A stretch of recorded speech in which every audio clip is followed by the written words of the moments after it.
Good evening. I'd like to call to order the October 13th, 2022 meeting of the Tillamook County Planning Commission. The first order of business is a roll call. Don LaFrance. I'm Gail Uzel. I'll be chairing tonight. Chad Allen. Megan. Mark Roberts. Guy Siebert. Thank you. Are we stuck with the lag? You mute Commissioner Siebert, please. He did. Thank you. Is that better? Hello, let's see. Yeah, we had an echo there. So if you all could stay muted, please, other fellow commissioners who are on screen, unless you're speaking, it cuts down on the echo that we have here, which is very confusing. Thank you. We don't have any old business tonight, so we're going to move right on to new business, which is 851-22000-328 PLNG, as well as 851-22000-329 PLNG. This is a consolidated review of an estuary floodplain development permit and a conditional use request for a wetlands restoration project. The subject property is zoned Estuary Natural, EN, and Estuary Conservation 1, EC1, and Farm 1, Farm, F1. It's partially located within the Shoreland Overlay Zone and lies entirely within the Flood Hazard Overlay Zone. The subject property is located to the west of Highway 101 and is designated as tax lots 901, 1700, and 1900 in Section 12 of Township 1 South, Range 10 West of the Willamette Meridian, Tillamook County, Oregon. The applicant and property owner are the Nature Conservancy. A sign-up list is being circulated for those who wish to testify and for those who wish to provide their names and addresses so that we can formally notify them of the results of the hearing. That list is on the back table you should have seen when you came in. There should be copies of the applicable criteria there that you can pick up. And the following are required by ORS 197763. Testimony and evidence must be directed toward these criteria, if applicable, or other criteria in the plan or land use regulations which the person testifying believes to apply to the decision.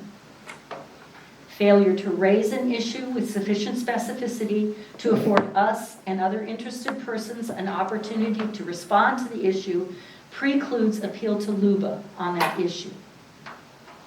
Failure of the applicant to raise constitutional or other issues related to proposed conditions of approval with sufficient specificity to allow Tillamook County or its designee to respond to the issue precludes an action for damages in circuit court pursuant to ORS Chapter 197.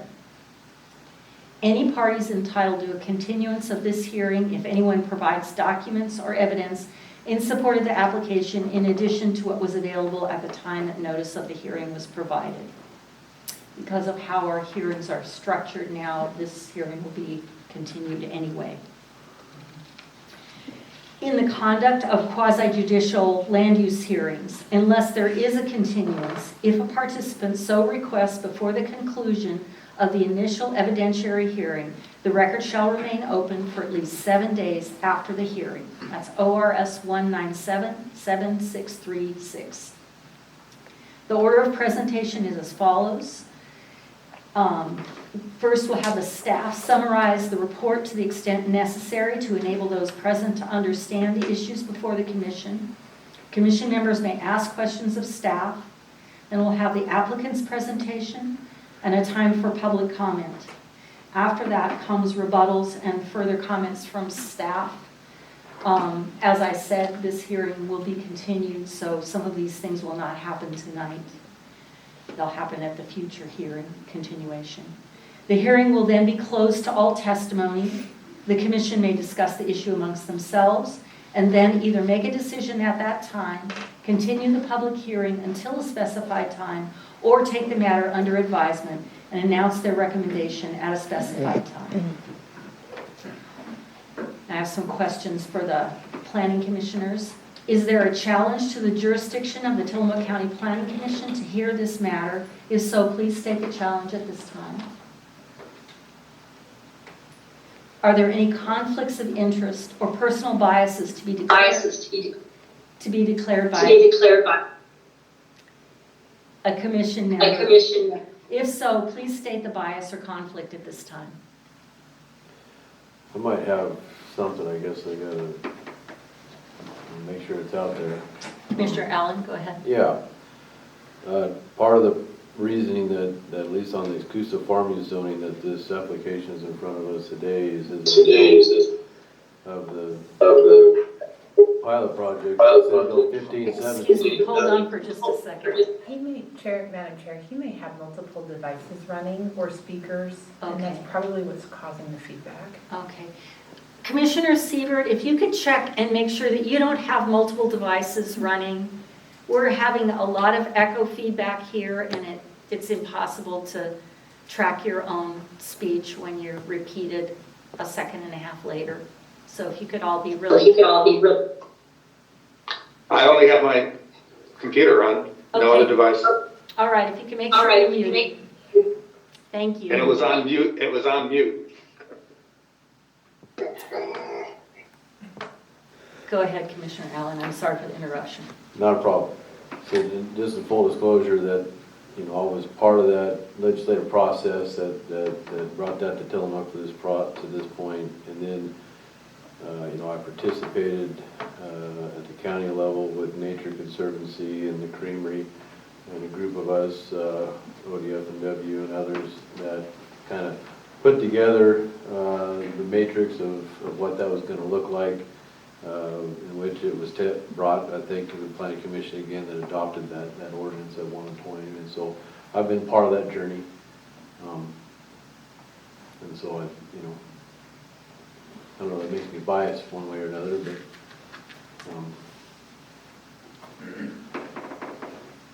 Okay. I will call to our attention that a former Director of Community Development once said that there shouldn't be a penalty for good citizenship, and I think a lot of what you're recounting falls in that. As long as you can be sure that you can make an unbiased decision. and I think I can. Okay. Does anybody else have anything to declare in terms of personal bias or conflict of interest? Madam Chair, I don't know why, maybe every time I turn on my speaker thing here, but anyways, I just wanted to say, it's not a conflict of interest or a bias, but that as in my role as president of the Visconti-Nescowan Sand Lake Watershed Council, I signed a number of agreements with the applicant and participated in joint projects with them over the years. So I don't think it's a conflict, but I just wanted to make sure that people knew that the applicant was somebody who we've done business with for many years. Thank you.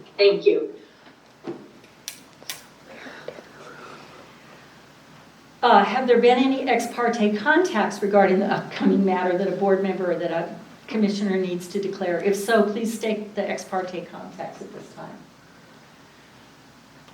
I made a site visit a couple years ago Okay. with an adjacent property owner, but that was prior to the application process. But I have seen the site. Okay, thank you, Commissioner Allen. We should make sure to, since this is being recorded and there are people online, we should all make sure to identify ourselves. Okay, sorry. That's okay. I have to remember too. Okay, we're ready for staff report. Good. Good evening. For the record, my name is Sarah Absher. I am the Director of the Tillamook County Department of Community Development and the county's floodplain administrator. So thank you, Lynn. So I apologize for not being able to see the screen.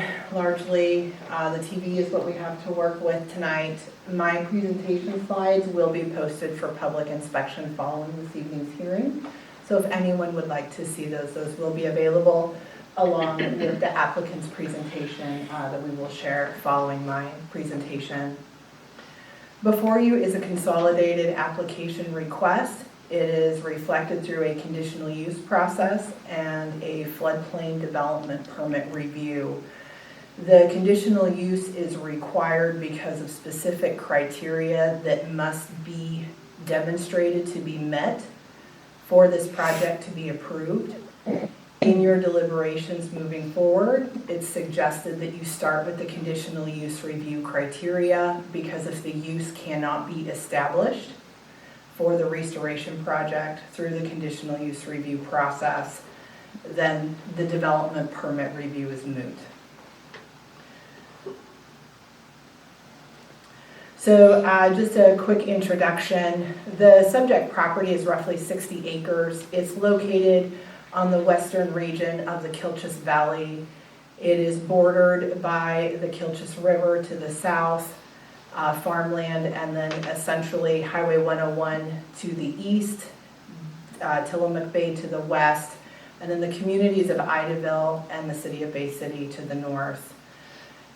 While the subject property, it consists of those 3 tax lots that, Madam Chair, that you mentioned earlier in the introduction, the scope of project actually is contained within a 30-acre perimeter that is within the eastern region of the subject properties.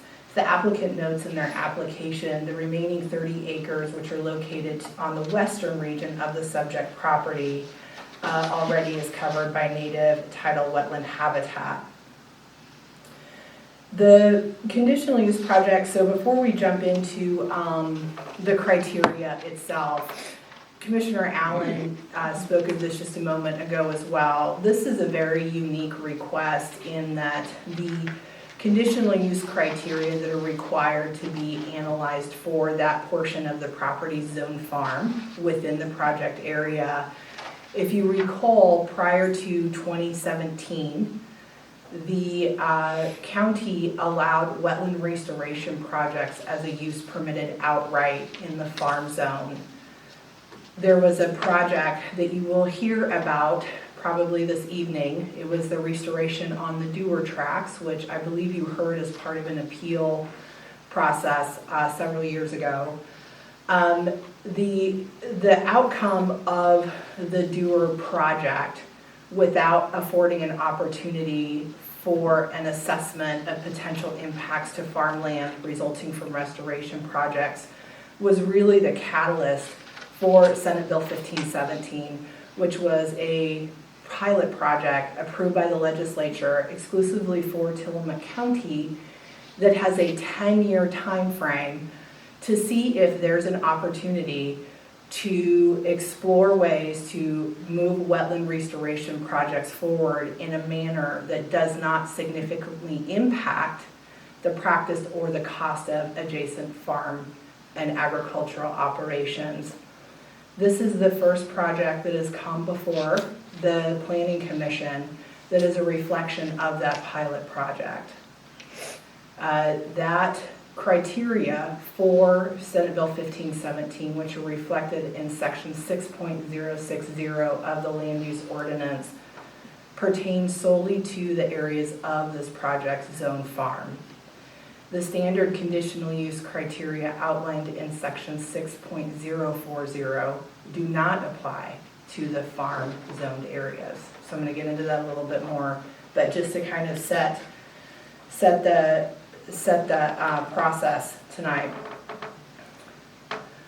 With that, so the applicants initially submitted this application in 2019. It was the end of the year.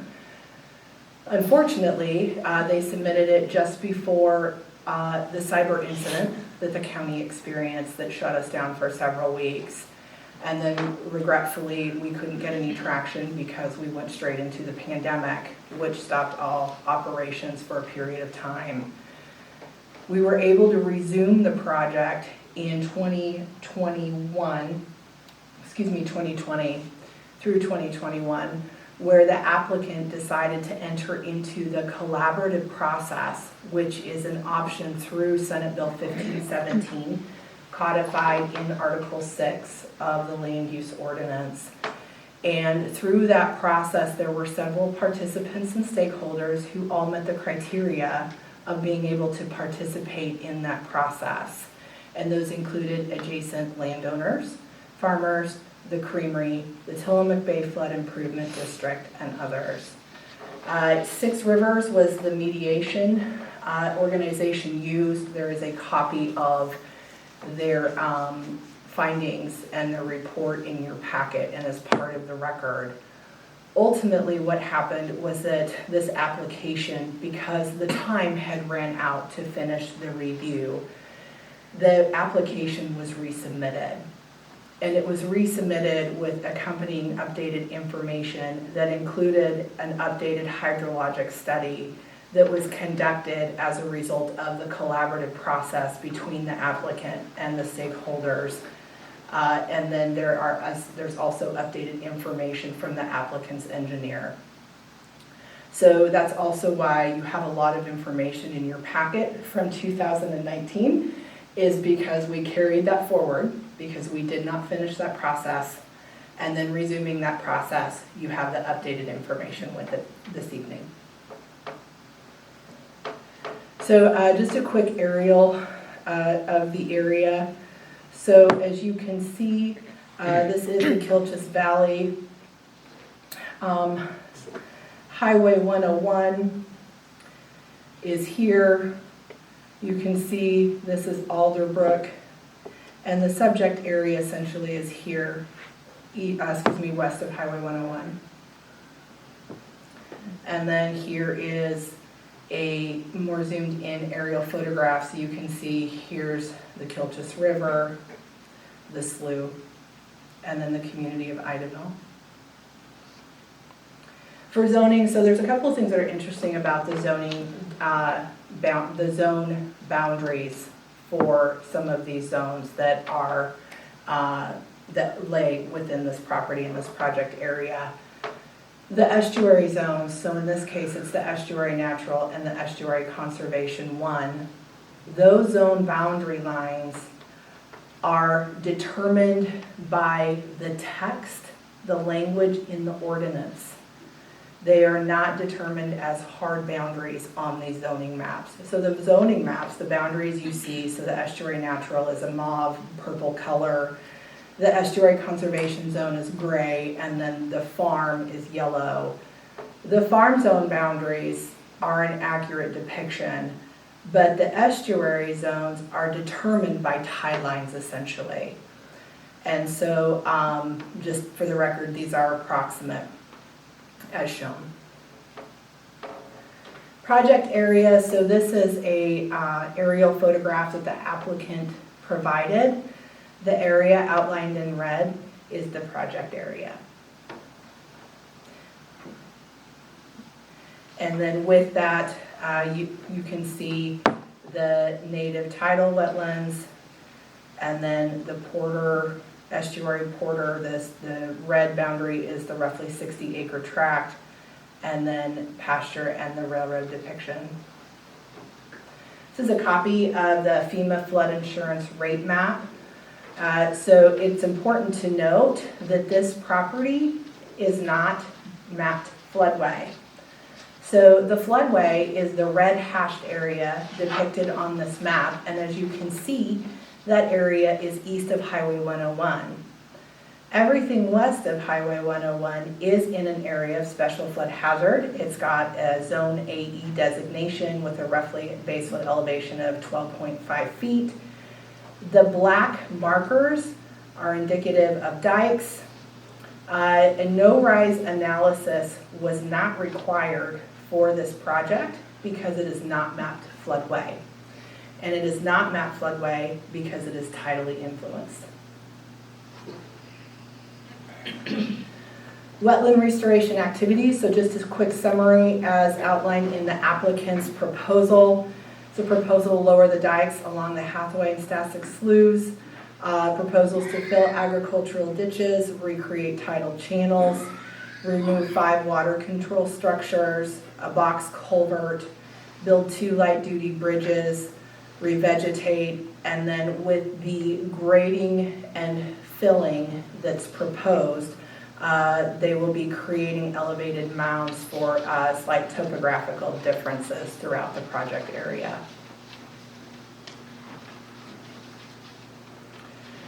So as outlined in the staff report, there's a healthy list of applicable ordinances and comprehensive plan provisions that apply to this request. One of the other things that I'd like to point out is that this project not only involves multiple zones and criteria, but also development standards. And it should be noted for the record, there is a distinction to be made between criteria and standards.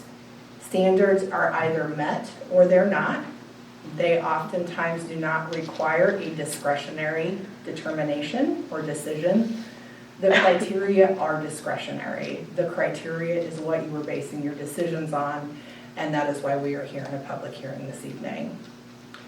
So just to walk through a couple of the criteria, I've got this slide in a couple of different places of my presentation and have different areas highlighted just so you can see what I'm going to talk about.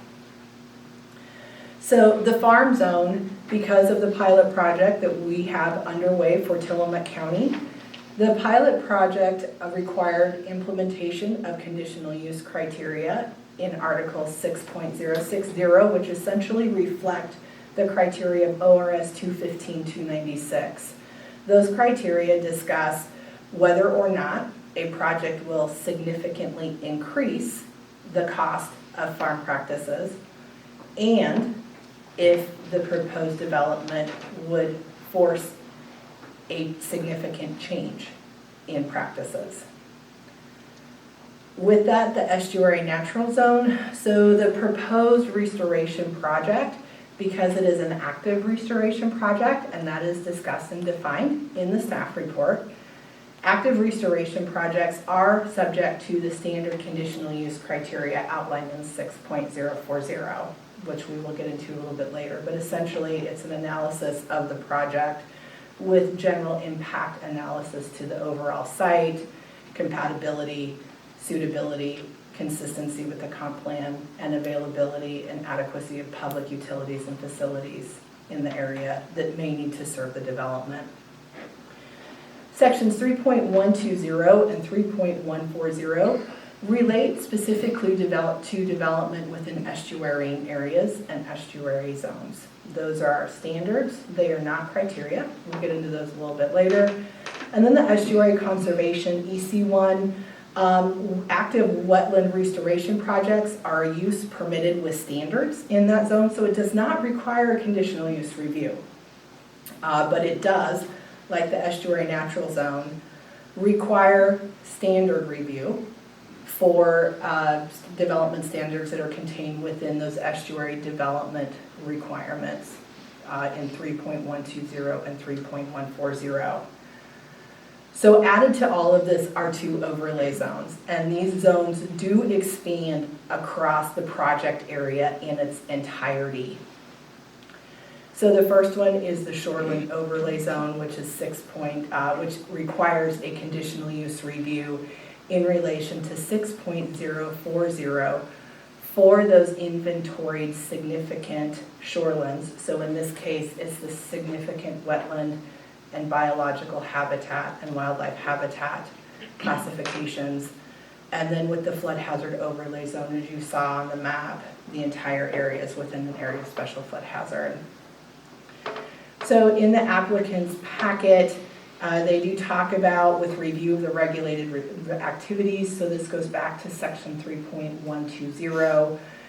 Essentially, if a project is able to obtain state and federal permits, it is assumed to have met those standards, which includes notification of a project to the state and federal agencies. And so just quickly, there's the Army Corps permits, the Joint DSL, Oregon DEQ, ESA, NEPA, and NHPA compliance, and then also work with SHPO, which is the State Historical Preservation Office. So with that, as outlined in section 3.120, again, with the assistance of state and federal agencies, here is the discussion that is required to be part of the analysis for compliance with the estuary development standards along with those state and federal permits.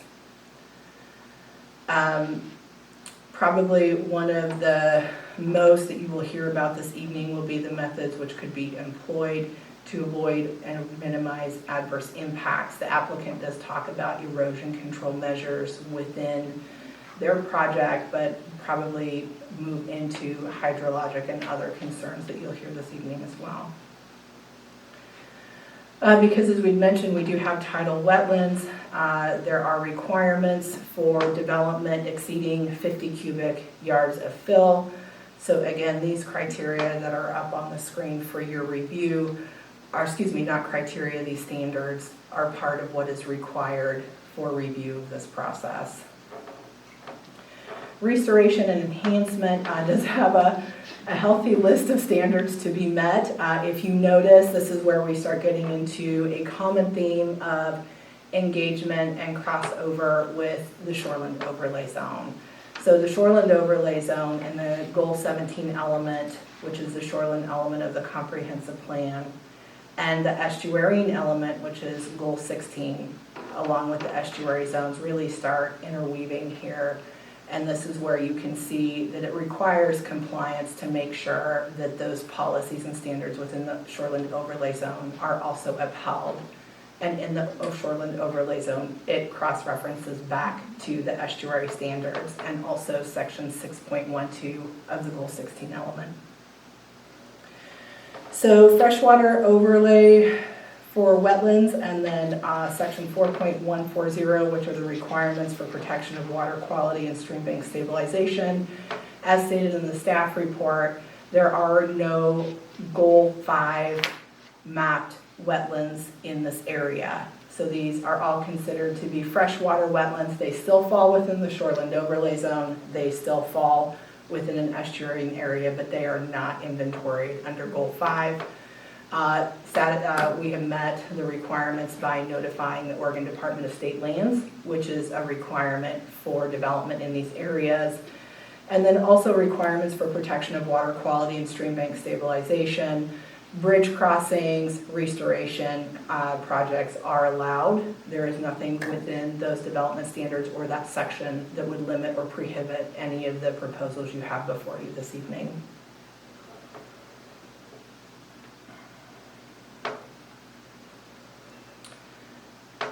So as I mentioned, the second category of shorelands as inventoried in the coastal shoreland element of the comp plan.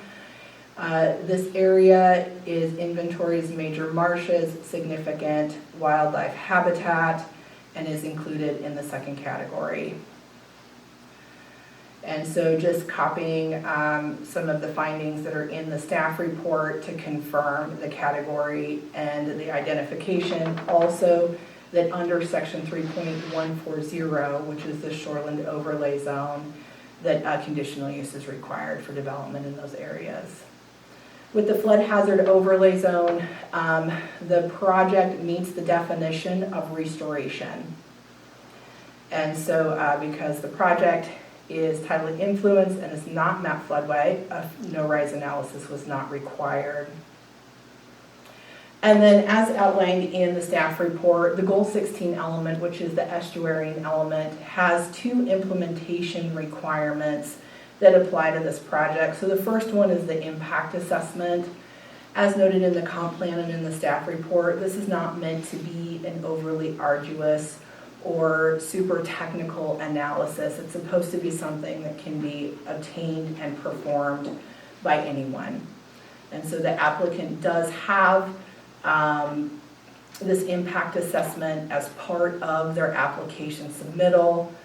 The department does not have an opinion on that impact assessment at this time. It would be left to the Planning Commission to determine whether or not that impact assessment is adequate in relation to those standards that are in the staff report for that implementation requirement 1. Implementation requirement 2 is in relation to dredging as fill, so as outlined in the applicant's submittal. They are looking at some dredging and, as also noted, some fill areas. So largely, is there an upland location that's feasible? Demonstration that adverse impacts are minimized. Is there a need, i.e. a substantial public benefit? This is not required for navigation. And then moving forward, so as I mentioned, we have 2 processes for conditional use criteria. So this is the first time we've had something like this. We have the regular criteria that we are used to applying for conditional use reviews. So these criteria, the 6 on the screen, and there's copies in the back, that relate to the project are applicable to the development within the shoreland overlay zone, the estuary, and the estuary natural zone. And the farm zone does not have these criteria. The estuary conservation 1 zone do not have these criteria. And so there is an analysis in the report in relation to these 6 criteria. So just to quickly go through them, yes, to confirm the use is listed as a conditional use in those respective zones. With respect to consistency with the applicable goals and policies of the comprehensive plan, I have pulled what I feel are those applicable goals and policies to use as your guide in making a decision. The parcel is suitable for the proposed use. So this is something that is general in nature. As I had mentioned, there are specific criteria for those areas zoned farm. Talking about that the proposed use will not alter the character of the area in a manner that substantially limits, impairs, or prevents the use of surrounding property owners for the permitted uses listed in the underlying zone. There are no windmills or energy conversion systems in the area. And then the question of whether or not the proposed use is timely, specifically in relation to adequacy of public facilities and services existing or planned for the area. So the applicant does mention in their submittal that they are not needing any utilities or services for the restoration project. Moving on to the criteria specifically for the farm zone. So this language is taken straight out of the ordinance and does confirm that wetland restoration, enhancement, or creation on land zoned farm is subject to these 2 criteria. And as I mentioned, it's the making sure that the restoration project would not force a significant change in accepted farm or forest practices. So in this instance, it's farm. There are no forest practices within the immediate area. And that the proposed wetland restoration project would not significantly increase the cost of accepted farm practices. Development permit review criteria include that requirement that the fill is not within a floodway, coastal hazard area. It does say in a wetland and riparian area or other sensitive areas, but it should be noted that this is a use that is contemplated and allowed provided these criteria are met in the flood hazard overlay zone. As I mentioned at the end of my staff report, I am in conversations with FEMA just to make sure a letter of map revision would not be required for this project. I do feel like there is a bit of discretion there, and I want to make sure that I provide the right information to you as part of your decision-making process. The person that I am waiting to hear from is out until October 19th. So I will have something for you by the next hearing.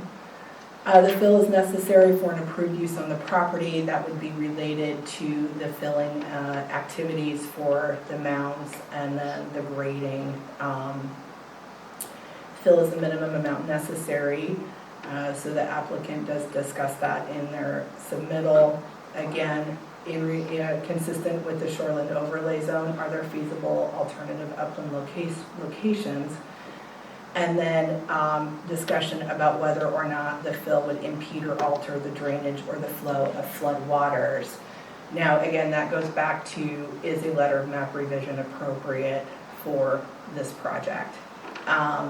And then the last criterion talks about animal platforms during flood events, construction of those platforms, which is not part of this review, so I did not include that in my slides. And so for now, I believe that is it. And hopefully that was pretty painless. There's a lot there to unpack. Madam Chair? I have a question. Commissioner About- LaFrance. Hmm? Say it. Talk about significant change in accepted farm practices and about significantly increased cost of farm. Is there any guidance in statute, administrative rules, county ordinances about how to evaluate significant? That's an excellent question. Thank you, Commissioner LaFrance. There is not. I've actually had that conversation with the LCD often, and it is just not something that they have or have discussions about amending any of the administrative rules to include. I know that when we were going through the Senate Bill 1517 process, there was lengthy and robust discussion about specifically that word significant. But it has not been defined. It is up to the Planning Commission to determine what significant means in this instance. Thank you. Are there any other questions for staff at this time from the commission? Yes, Go this ahead, is Commissioner Mark Roberts. Sarah, could you describe again what a floodway is in the land use use? I can, Commissioner Roberts, thank you. Give me just a moment, and you know what I'm going to do? I'm going to pull up the actual definition for you so I don't get it wrong, because it's an important one. Take me just a moment.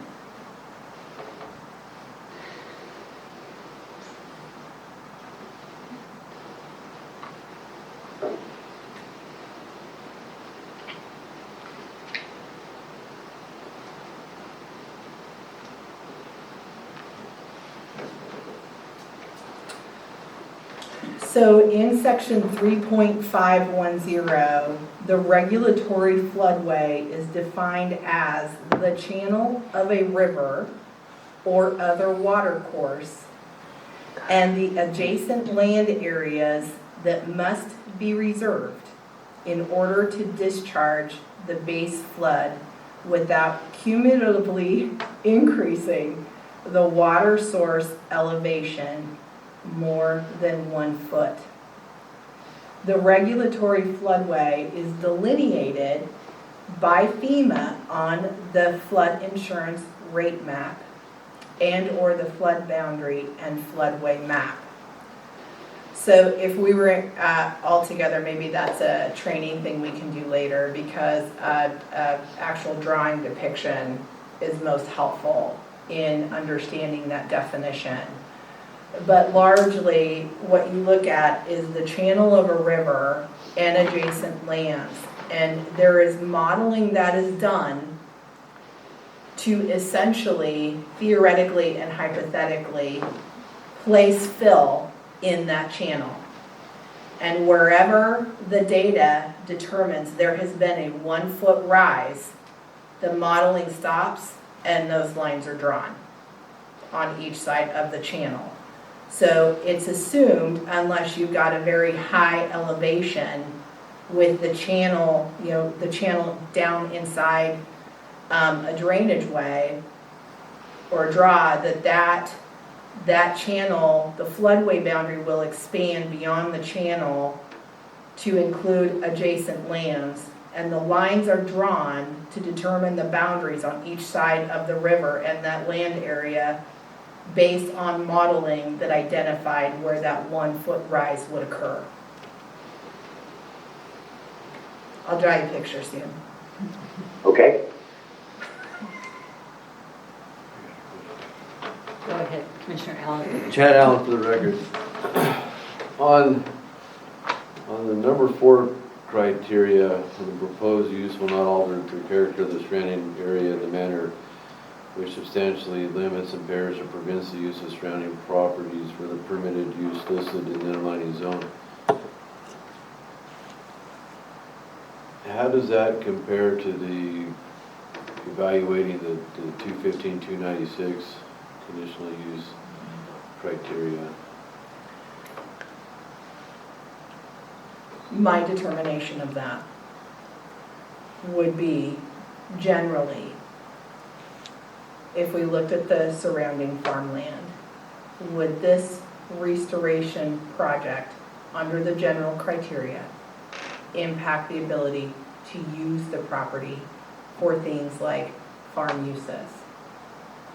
The 215, 296 criteria that are embedded in 6.060 specifically talk about farm use, which the other just talks about uses, right? So now we've narrowed the scope to farm use, and specifically we've narrowed the scope to cost or change in practice. So if you looked at the general criteria, ultimately what it's asking, does it impair the use? It doesn't require analysis if it forces a change in use or a cost in use. It's just very general. Would it impact adjacent landowners from exercising uses on their property? The 296 criteria are specific to cost and change of that use. So there are other uses in the farm zone. There are other types of farming that are defined in farm use. So I would say, so the 6040 criteria are very general. It's just, would it impact your ability to farm at all?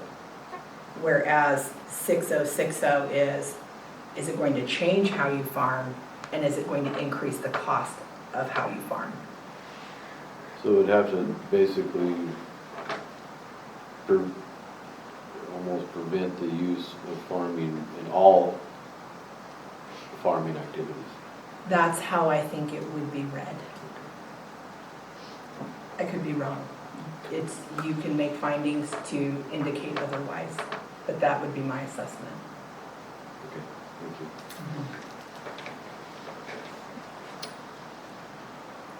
Oh, and Madam Chair, one more thing, because I know there's a lot of discussion in front of us. I would also just like to state for the record that I am not an engineer, not a hydrologist, hydrologic engineer, or anything else that has PE associated with it. But I will certainly do my best to help shepherd information where needed. Thank you. Are there any other questions for staff at this time?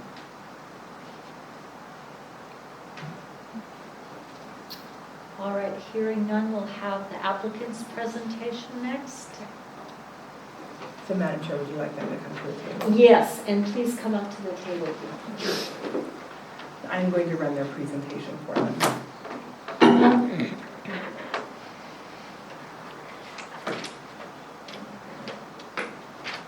Okay, Steve? Yes, thank you. I will. Sorry. for the record, I'm Dick Vanderschaff. I'm with the Nature Conservancy. I've been the project director for the Kilchis Restoration Project for a number of years now.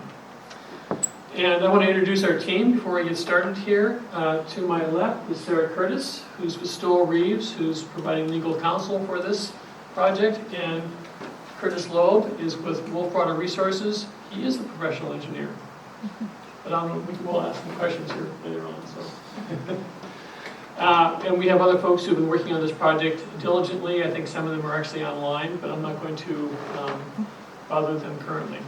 So anyway, I want to run through a high-level overview of this project. Thankfully, Sarah covered a whole bunch of the aspects of where the project is located, so I can blitz through those screens quickly.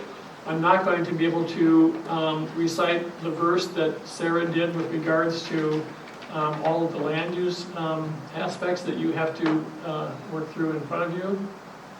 They were quite lengthy. That was quite a situation. So anyway, next slide.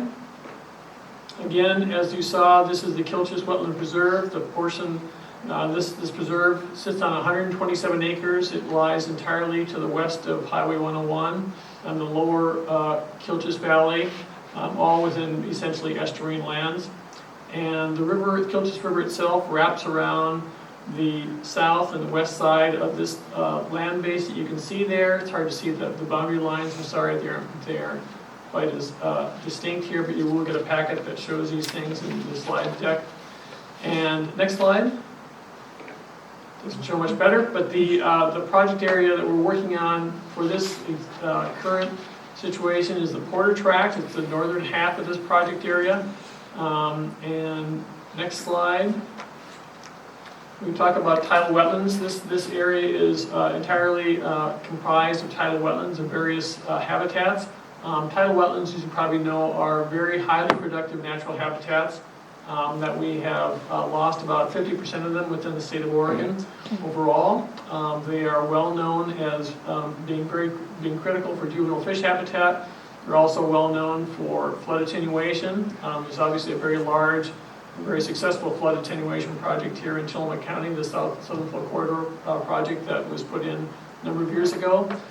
Tidal wetlands also provide nutrient recycling abilities, and they also are important for climate resilience in many places of the world, and increasingly so. I want to cite a couple of references here just to show some recent studies that have looked at the importance of tidal wetlands regarding salmonids specifically. In the Salmon River drainage, they noted that in 2021, Jones et al. Said that estuaries may contribute up to 58% of the returning coho spawners. It's a huge number. So we're learning an awful lot about the importance of tidal estuaries with regards to salmonids. And the second citation talks about restored wetlands contribute 11 to 17 adult coho per acre per year. So these are adult returning coho. This was a study done in the Coquille drainage. So 11 to 17 adults per acre per year in restored tidal wetlands. So these are major contributors to fish, which also have importance to all of us who are sportsmen, as well as to local economies, as well as to these natural habitats. Okay, next slide. There's been a lot of talk about the first restoration project here. It's on the Dewar Tract, the southern half of the Kilchis Wetland Preserve. The Dewar Tract restoration was put into effect in 2015. You can see the Dewar Tract here. It's the large foreground. You can see the squiggles are the tidal channels that we carved into that wetland, and it's very difficult to see here in this area, but we did replant that entire site, 60 some acres, with native planting, native wetland plantings. 170,000 plants were installed into that site over the years that were grown here, both locally in Tillamook, very close to the site actually, at the Northwest Oregon Restoration Partnership on the nursery just right here behind us, over here. And also willows that were collected locally by a number of contractors who are working in this basin. Okay, next slide. So the Kilchis Porter Restoration Project has a very long timeline. We started in 2015 with acquisition projects, and we actually did some land adjustments during the land acquisition to actually put more of the farmland, existing farmland into Ganger Farms land holdings, and then take some of their native wetlands that they weren't using and brought them into the partnership, or into the Porter ownership at the time. We have the big fat line. It's difficult to see is actually how the work that we've been doing on design and engineering work, as well as analysis and modeling, and then continuing to permitting. This is what Curtis has been working on. And then we've also worked a lot on revegetation. We started doing revegetation on aspects of the area that we could get into that would not be disturbed with future restoration, actual construction work. And so we've been working on revegetation since 2017, putting plants in the ground. Finally, we have been working on a number of aspects of mediation that we talked about earlier that Sarah noted. We went into mediation that is called for under Senate Bill 50, or allowed actually under Senate Bill 1517. We started that process in early 2020, and it's actually continued into this year. About halfway through this year, we were still working on a number of aspects of that. And then finally, the bottom bar is just showing what we hope to be involved in the final aspects of the construction on the site in 2023 and 2024. Next slide. So as was noted, there are some native tidal wetlands on this site. With the Nature Conservancy, one thing we are certainly focused on is protecting the existing native tidal wetlands. And this site comes with some excellent examples of emergent tidal wetlands. These are sedge dominated. This area, when you walk through it, you may look at, as you look at it, it looks like just a sward of grasses as such. It is ribboned with tidal channels, some only a few inches deep, some over our heads, but you can hardly see them, but they are, the whole area is just a spaghetti of these channels, and that's essentially what we hope to do on the remaining portion that where these tidal channels have been lost over time. Next slide. So a quick overview of the restoration. You do have this slide in your packets, and also again we provided the engineering, the full engineering design packet back in 2019. So those you have a lot of information in front of you in various places from this project. But this is the overview of the restoration. Basically, we're working on, as Sarah noted, about approximately 30 acres. About half of the Porter site is going to be under active restoration. Within this, we're going to be carving about nearly a mile of tidal channels. These channels are anywhere from a foot wide and a foot deep to many feet wide and many feet deep that will finger down, and all of them connect, I think, basically, well, almost all of them connect into what we call Porter Slough, which runs through this area. We will also be lowering about 1,100 feet of ditches, and I'm guessing at these numbers. I have to apologize because I can't read this line, so I'm not sure if you can, but I'm still just, this is from memory. So we're going to be lowering some dikes, about 1,100 feet of dikes, and we're going to be also filling about 1,200 feet of ditches to a certain extent, although there's one long ditch on that property that will become part of a tidal channel at the same time. So we use what we have there, and then we will be filling little bits of the rest of it. And as was noted, there is going to be some material coming out of these channels that are created. The material, we don't want to cart it off site. We're going to be using those to create some elevated mounds. These mounds end up being about 2 feet higher than the surrounding wetland landscape. And we've found from the Dewar project, those mounds actually allow us to plant things such as spruce that will get a grip into and become spruce swamp. And so it just allows for a little diversification of the topography, as well as the diversification of the plantings, the native plantings there too. And then finally, one of the larger aspects of this project is to restore and fix some of these collapsed water control structures. And then primarily the one that's of primary interest is this culvert system that was established at the lower southwest corner of the slide there, lower left corner.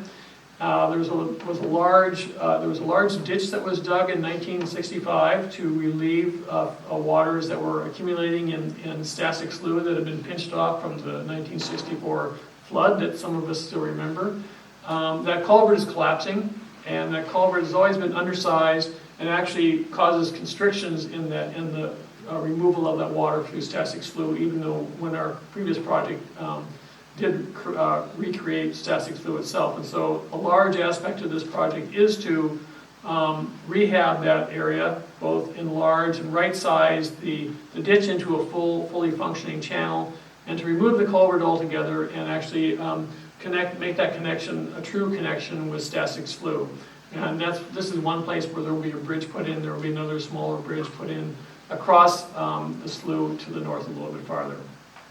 And these bridges are small bridges that will be used for managing the site and also for accessing the river, which even as recent as this summer has been accessed and used to get across our property to do some restoration work over on Ganger Farms, actually. So we were happy that the person who was doing that, Leo Coons, could get across what remains of that culvert at this time. Okay, next slide. So as I said, one of the bigger aspects of this project is to remove this culvert and to right-size the ditch that was put in there. The ditch is currently collapsing in on itself. The culvert is eroding. The water is eroding around the culvert. the whole thing's just gonna go down in a matter of years, if not this year, who knows when, but it's falling apart. It's been there 50-some years now. So, and it does provide access across this channel at this time. So we are proposing to remove the culvert, to right size, in other words, make larger this channel into a fully functioning tidal channel that will connect, fully connect to Stasek Slough, and to grade that so that it actually provides and works as a much more competent drainage connection to the slough, as well as out to Hathaway Slough where it runs into. Okay, and you can look in your packet, you'll see how the current box culvert is far smaller. It's really not easy to see there, but it's literally about 4 foot square, I believe. Okay, next, thanks.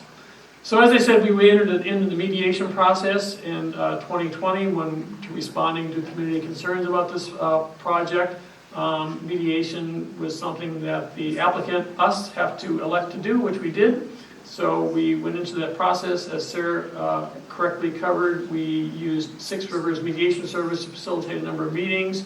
We then continued with meetings with ourselves, the Nature Conservancy, TCCA, as well as the Tillamook Bay Flood Improvement District. We went into meetings and we continued through 2021, which we met and collaborated on a number of questions that still felt were important to be answered, primarily around hydrology, actually. And so that resulted in us hiring an independent assessment, or an independent hydrologic consulting company, NHC, who did the work on the Southern Flow Corridor. And so they actually took all the data we had compiled for the project. We gave them all the data freely. They took a look at all the modeling and analyses that we had done for the project previously, both projects actually, the Dewar project as well as the Corridor project. And they looked at this and assessed how well the modeling was done and what things maybe could be improved upon. They created a report, which is in your packets, from this, and we actually took their information and updated our own modeling from this, as well as held some more meetings and actually had a field visit as well. So it's been a good process so far. It's been really, I think, helpful to everyone to see a fresh look at some of this data.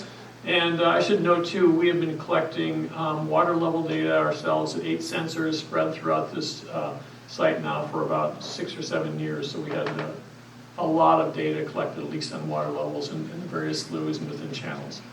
Okay, next slide. Quick summary from the assessment that was recently completed by NHC. Next slide. Again, very small. I think this is saying that the NHC did find that our own hydrologic assessment and modeling was adequate and was sufficient and done correctly. And so, I apologize if my wording isn't correct, because again, that is just too small for me to read all these things. So, next, there we go. On the Dewar project, it noted that the Dewar project, as predicted, did lower flood levels in the Kilchis River by several feet. And so this is what something, as we know, when you recreate wetlands, they do relieve floodwaters oftentimes, and it did do that by several feet. Although since then, the river has self-corrected itself to some degree, and so now flood elevations are probably been lowering by about 6 inches or half a foot only. So, but still, it did do that work. At the same time, it noted that the Dewar project probably resulted in some increases in Stasek Slough levels at the bottom end of the tidal cycle by somewhere at the winter flow, maybe by upwards of 2 feet or so. And so this is at the bottom flow. And so this means that there's no increase in the level of water in the slough, but it means that at the bottom end of the cycle, the water doesn't go down as low during the winter months, during the winter flows at the low end of the cycle. Okay, next slide.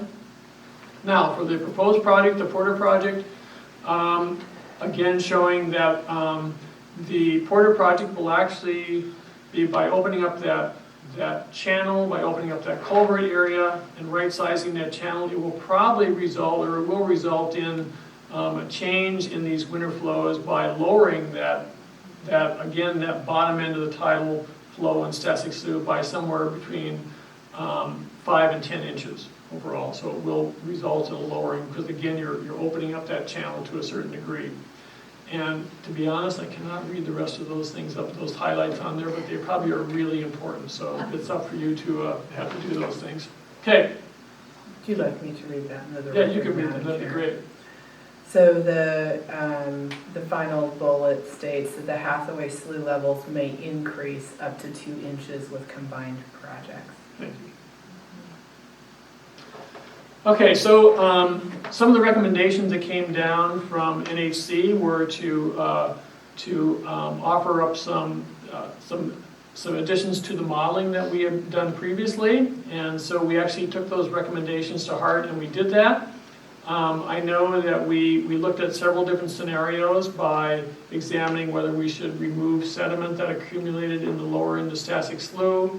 We also assessed whether there could be another channel created up above, someplace near the highway, a channel that would relieve waters along Stasek Slough, somehow dug all the way to Hathaway Slough. We did investigate that to a certain extent. And I honestly cannot read the rest of those fine print. So potential other ideas. Potential other ideas. Yes, we had other ideas that we were evaluating to see how things would work. And then next slide.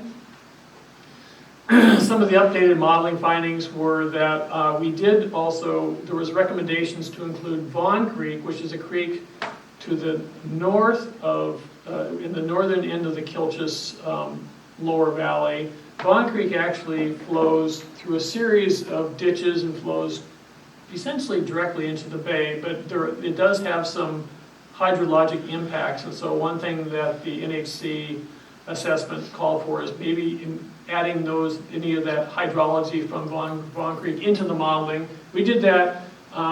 It didn't have any effect whatsoever because it's a very, very small amount of water. So we did do that. We also we took a look at the sediment removal to see if that would be an issue. There was a lot of concern about sediment. We did take a look and see if removing sediment at the lower end of Stasek Slough would have any impact. It had a very, very minor, essentially no impact to any great extent. And finally, one thing that was mentioned, another aspect that was mentioned in the NHC report was to look at roughness. And now roughness on the existing property, the restored property, and the Dewar tract, as well as that would be occurring on the Porter tract. Roughness really has to do with when you plant trees or shrubs or whatever, and then water is flowing against it, it slows down that water. It collects debris, it collects sediments, and so roughness is what you get when you restore a wetland and you plant it. And so the recommendation was, well, make sure when you do the modeling, you input that aspect into the model. And so there are, in these models, they're pretty smart. If you are smart too, you can twist the dial to increase the roughness value. And so we did that, and we really learned something interesting about that, in that roughness turned out to be a really important value for lowering hydrologic effects of these sorts of projects, and that the roughness of the growing of vegetation was one of the stronger determinants of how you can lessen some of these changes. And we are already doing that because plants grow, as we all know here, and certainly willows grow. So that is something we learned, that continuing to plant these sorts of species, especially along waterways, especially along active waterways such as rivers, is a really important aspect of this work. Okay, next slide. That's it. So I'm available to answer questions, as are these people behind me too. So yeah. You mentioned early on about the increase in saltwater return due to wetland restoration. Yep. At what point in their life cycle and how do they use the wetland? Okay. Well, I should say first that we have been doing monitoring, doing fish monitoring, fish surveys in these sites so far, last couple of years, and they use these wetlands primarily as juveniles. They use them primarily as juveniles in winter season, and they use them as a refuge, as refugia, to get away from high flows in the rivers. So we do the surveys at that time, and that's when you see many of these salmonids especially. We also see in the spring months, and in some salmonids, and I'm not a fish biologist, so I can't speak especially about which ones do it, but some salmonids actually live in estuaries for like almost an entire year. And actually there's several species that do that, both Chinook as well as coho have some displays of these sorts of these behaviors. But we also noticed in the springtime that we would see marine fish, flatfish, and some juvenile rockfish, as well as farther down in estuaries, you pick up juvenile Dungeness crab too. So you see both marine species, juvenile marine species, as well as these anadromous species using these estuarine lands. And the reason for that is, one, they get out of the way of the high flows of the rivers, certainly for the anadromous species in the winter months. And secondly, because estuary habitats are so productive, there's stuff growing there all the time, they're filled with bugs and other things that fish eat, and so they're just a great place for juvenile fish and juvenile critters to actually fatten up. So that's when you see them, is primarily in the winter months or in the spring months. Yep. Are there other questions for the applicant? Mark. Go ahead, Mark. So I was understanding that these proposed changes would help attenuate the floods that are in this area. Yet some of the comments I saw, at least some of the older comments, seem to suggest that these projects, or the earlier project, actually worsened some of the flooding. So I guess I don't understand how that both statements can be true. So where are we now, I guess, on both the modeling and the actual experience of, are these projects helping or hindering flood attenuation? I'd like to try and address that. Certainly, we believe that, and it has been corroborated again by the independent assessment, that wetland restoration projects generally help at flood attenuation. Now, again, this was not developed as a flood mitigation project. This was a wetland restoration project, and it is not near the scale to attenuate floods as, say, the other project here in town, or in the region, the Southern Flow Corridor project, which, by the way, is nearly 600 acres. It's 10 times the size. So it's a big area. So you need that sort of area to take on these floodwaters, to lower flood levels, if you allow me that sort of my attempt at hydrology description. So this project, though, is still, as we noted, the modeling showed that it did lower water levels at the top end. And even though there was a lot of concerns, and there continues to be concerns about flooding, I think that we've shown the modeling shows that it doesn't really do that. And we did note that what instead was occurring was some reduction in how low the water got in the winter months in Stasek Slough. And so I think we have better defined really what is going on here, as opposed to, it's not really raising water levels, it's actually bringing the bottom end of the cycle up a little bit. Hope that helps. Could you explain what the bottom end of the cycle means? Sure. These sloughs are tidal sloughs. They go up and down with the tides, right? The water level elevation does. And Okay. so what I mean by the bottom end, when at the low end of the tidal cycle, the water in the slough is lower in elevation. So what we have found here during the winter months, when the river flow is high in the Kilchis River, the water in the river does not allow the slough to drain as low as it did in the summer months. And so that's essentially what I'm saying by it. It's affecting at the lower end of the flow. Does that help? Well, I'll think about that. Okay. I can direct you to a figure in the NHC report, which I know you have. I think it's... Yes, that'd be helpful. Yeah, I'll have to get that number. I don't have it right in front of me right here. It's Okay. only figure 9. Okay. Sorry. Yep. I have a lot of paper here, so. Yeah, I know. Just a follow-up to see if I understand Okay. what you said. So the higher flow of the river in the wintertime, you get backflow up the slough Exactly. from the river rather than flow in from the bay. It's mitigating the tide, that's right, yeah. It's Okay, so stopping the it's- tides from so flowing it's- that low. It's, so the ditch and channel structures that you built allow the river to flow up and raise the level of the slough at that low tide? At the period? low tide, yes, it does. Yes, it backs up, it holds that water in the slough.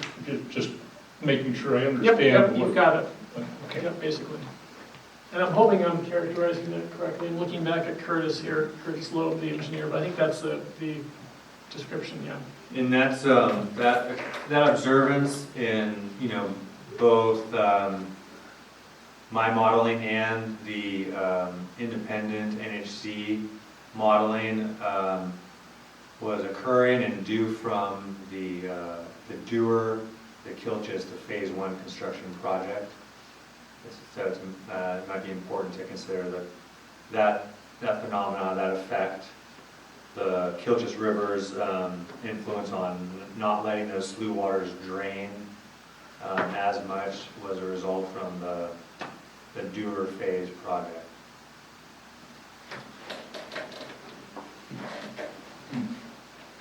Could I make a comment? Not at this time. Okay. You have a question? Chad Allen for the record.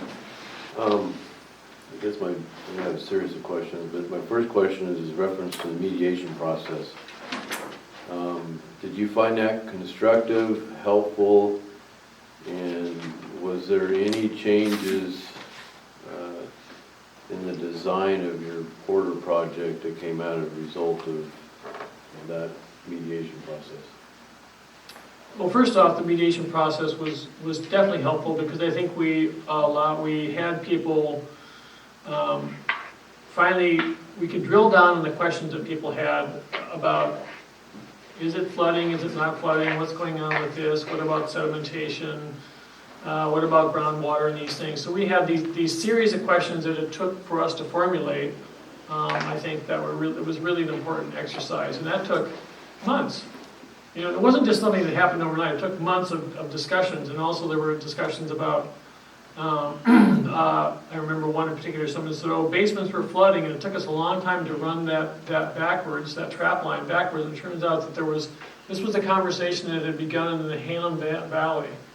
So it wasn't even pertaining here, but nonetheless, it was important to take care of some of these questions and to run them down and see what we learned and what we really meant by them. And so that was, I think, an important aspect of it overall. So that was certainly wasn't easy. And I know there are people behind me who will attest to the fact that it wasn't easy going through these long meetings. And I'll have to say too that these meetings were especially tough because it was COVID time.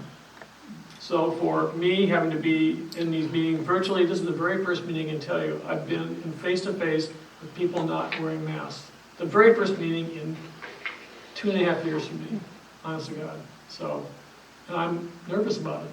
I'll tell you that right now, I am. So that was a big thing. Did we change the plan? We adjusted the plan to some degree. We certainly said we were certainly going to open up these channels more. We certainly, there was been a lot of discussion, for instance, about lowering dikes, about, oh, we don't want to see dikes lowered and these things along these sloughs.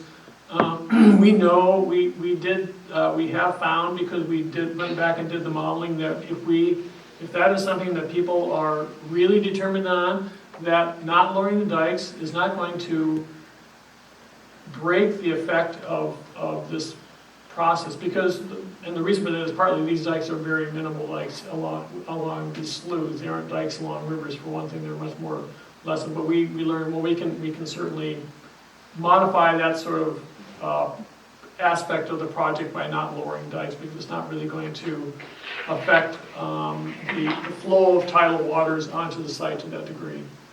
So I think there are some things that we modified there, as well as these points I noted that NHC brought forward, these issues about, oh, the roughness is the big thing that really is making a difference here.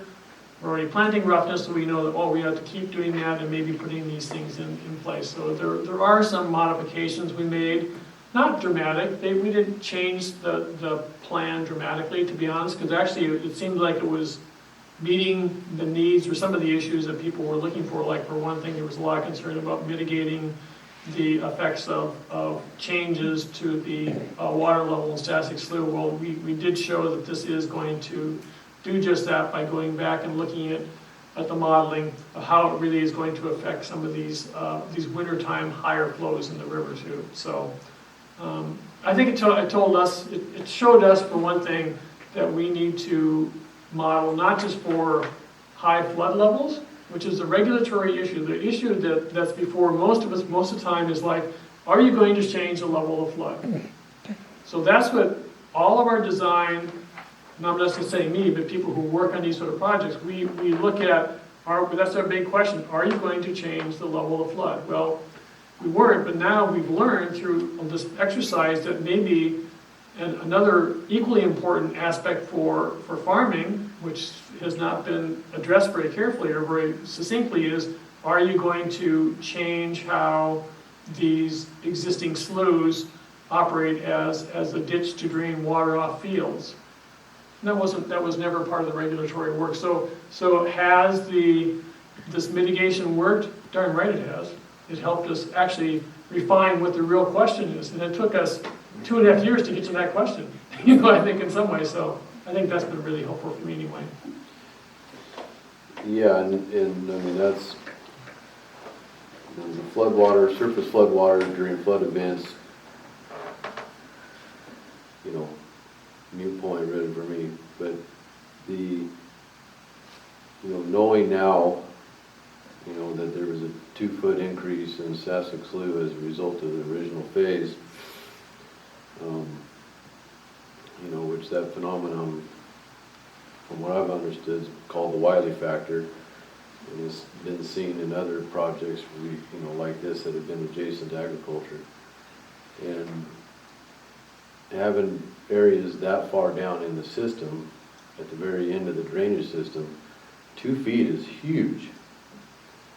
And so what I was interested to know is through some of the extra modeling you guys did and going through that mediation process, which is sort of designed with the hope that at the end of that, it comes out with some modifications that provide benefits to everybody in the area, that would have been successful. I guess we'll hear whether that is or not.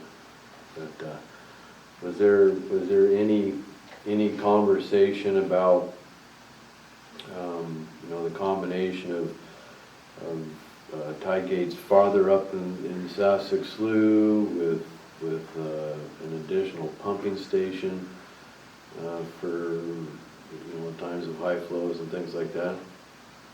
No, we didn't. We did not look at it ourselves. I mean, we're not really. This really wasn't looking at it as being a tide gate project, per se. And pumping, I just don't know enough about pumping to even begin to address that kind of. Well, that's just pumping. Yeah, that's just a benefit to agriculture drainage, period. But yeah, I know there's plenty of sites that are in similar areas of the estuary on the Tillamook and the Trask that couldn't operate without them. Mm-hmm. But having creative solutions come out of the mediation process would have been the hope for some of that. Yeah.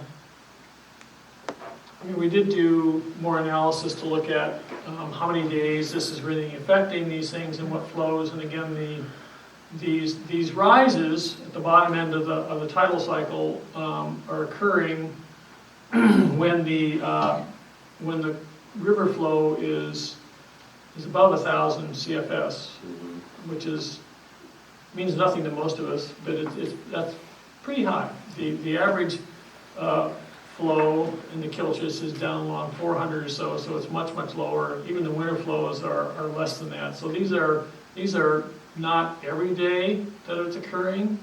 It's more heavy rain, storm days for sure. And they are occurring, as I said, they are occurring in the winter months. So that's one thing that we need to understand more of. Again, from the agricultural standpoint, what does that mean for operations? We have not fully understood that yet, so. So in the taking out the box culvert and increasing the footprint of, I think you're calling it the Porter Slough now, or, That little connector, yeah. okay, that will mitigate about a half a foot to a foot? Someplace a little, yeah, 5 to 10 inches approximately, yes. During those flows, yeah, those comparable higher winter flows, yes. Mhm. Okay.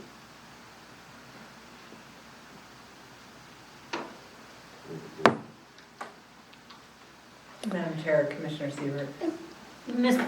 Commissioner Siebert, I'm sorry, I didn't see your little outline on your notes there. Go ahead, if you have a question.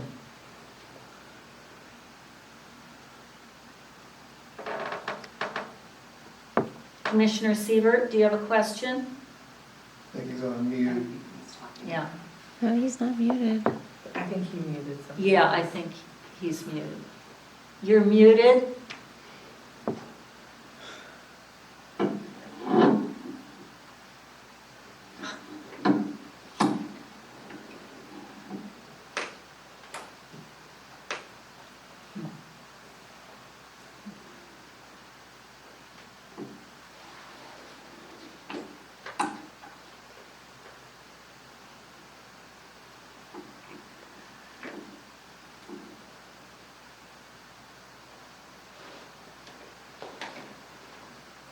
Do we, If he types his question in the chat, I can read it for the record. okay. Commissioner Siebert, if you type your question into the chat area, Director Absher could read it to us for your benefit, for all of our benefit.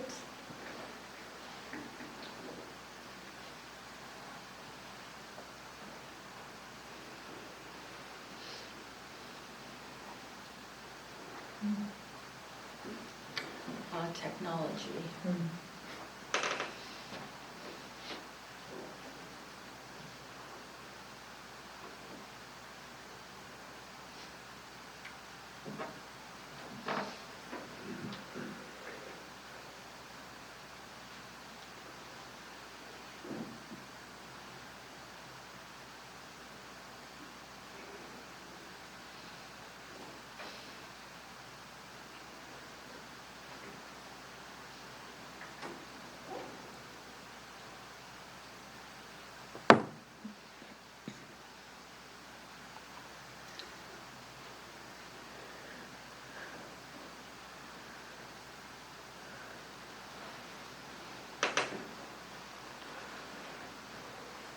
Commissioner Siebert, if you're trying to type in a question, could you raise your hand so we know what's going on? Yeah, okay, thank you. Okay. Commissioner Siebert asks, has the Nature Conservancy determined that the current land is not functioning within the estuarine system? So, and then he says, Sarah, it's the question I asked earlier. So this is in relation to the area zoned estuary natural, where there's discussion about restoration efforts being allowed on non-functioning areas, I guess just to put it in layman terms. But Commissioner Siebert wanted to know, is the current land functioning within the estuarine system, that area that is mapped estuary natural? Good question. The estuary natural lands as mapped are largely functioning pretty well. I qualify that and caveat it a bit because one, these lands, they are receiving tidal flow directly from Hathaway Slough and from the bay, obviously. There are low dikes there at Hathaway Slough, along Hathaway Slough for about half of that distance. I'm pointing at nothing, I apologize. But anyway, they are about half of that is diked along the border, our borders with Hathaway Slough, diked from the railroad grade and then heading to the west. So there is a dike there that is impeding some flow.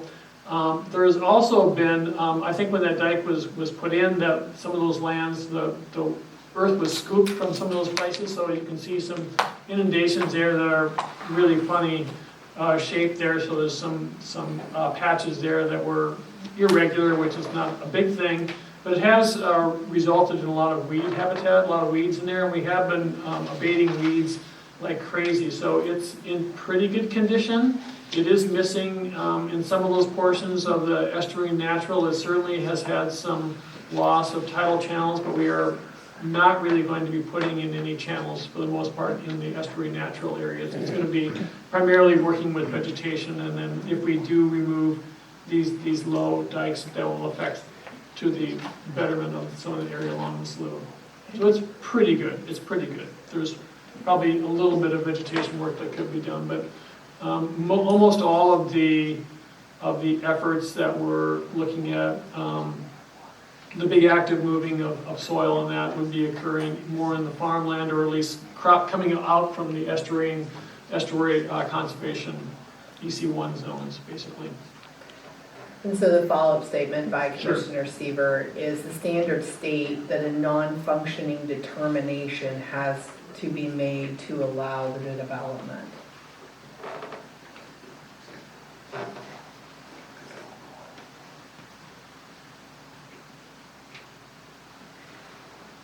So I don't know if that's something you want to address, or maybe time for final comments. I would have to think about that if it's non-functioning. I would say it's much of the estuarine natural area is functioning fairly well. But again, there are aspects along that where there have been losses directly along, I don't have the map in front of me, directly along what we call Porter Slough. There's a big slough that loops through the site that has been cut off and lost in many portions of it over time.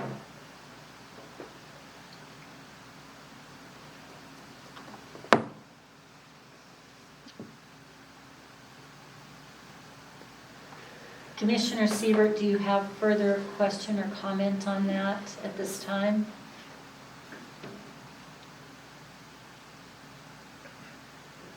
Okay, thank you.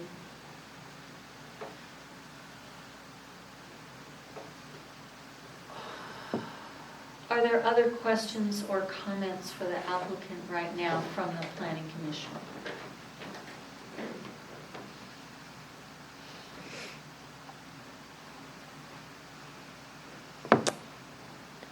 Quick question here. Thank you. Mark Roberts. Given all the new modeling and the review by the different parties, is there general agreement amongst parties that the modeling that's in our all of our documents is accurate as can be and can be relied upon? That is, it's not in dispute anymore. Be honest. I'm always honest. I got. I think that the modeling has shown that, and that was the assessment that came from NHC, that the modeling has been correct. And they said there, with even the updates that we did provide, they showed minor changes, but nothing too major. So I think that they did show the modeling has been correct.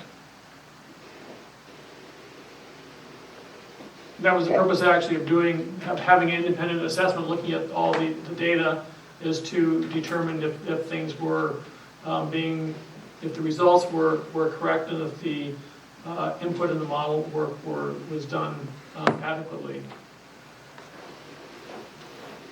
Okay. Great, thank you. Yep.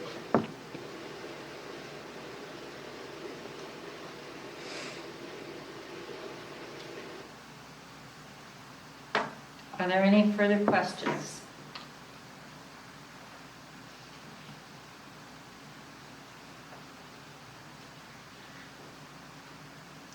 All right, thank you. Yep, thank you. I think we're going to take a 5-minute break here at this point, and we'll come back and have time for public comment. Okay.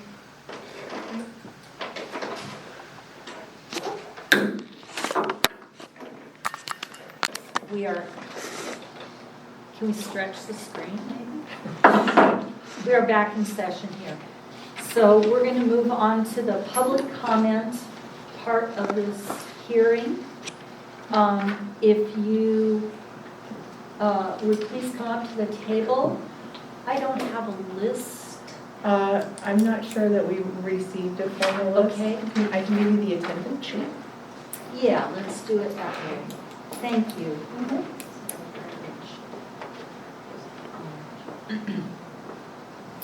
Anyway, so I'm going to go down the attendance sheet and see if we've got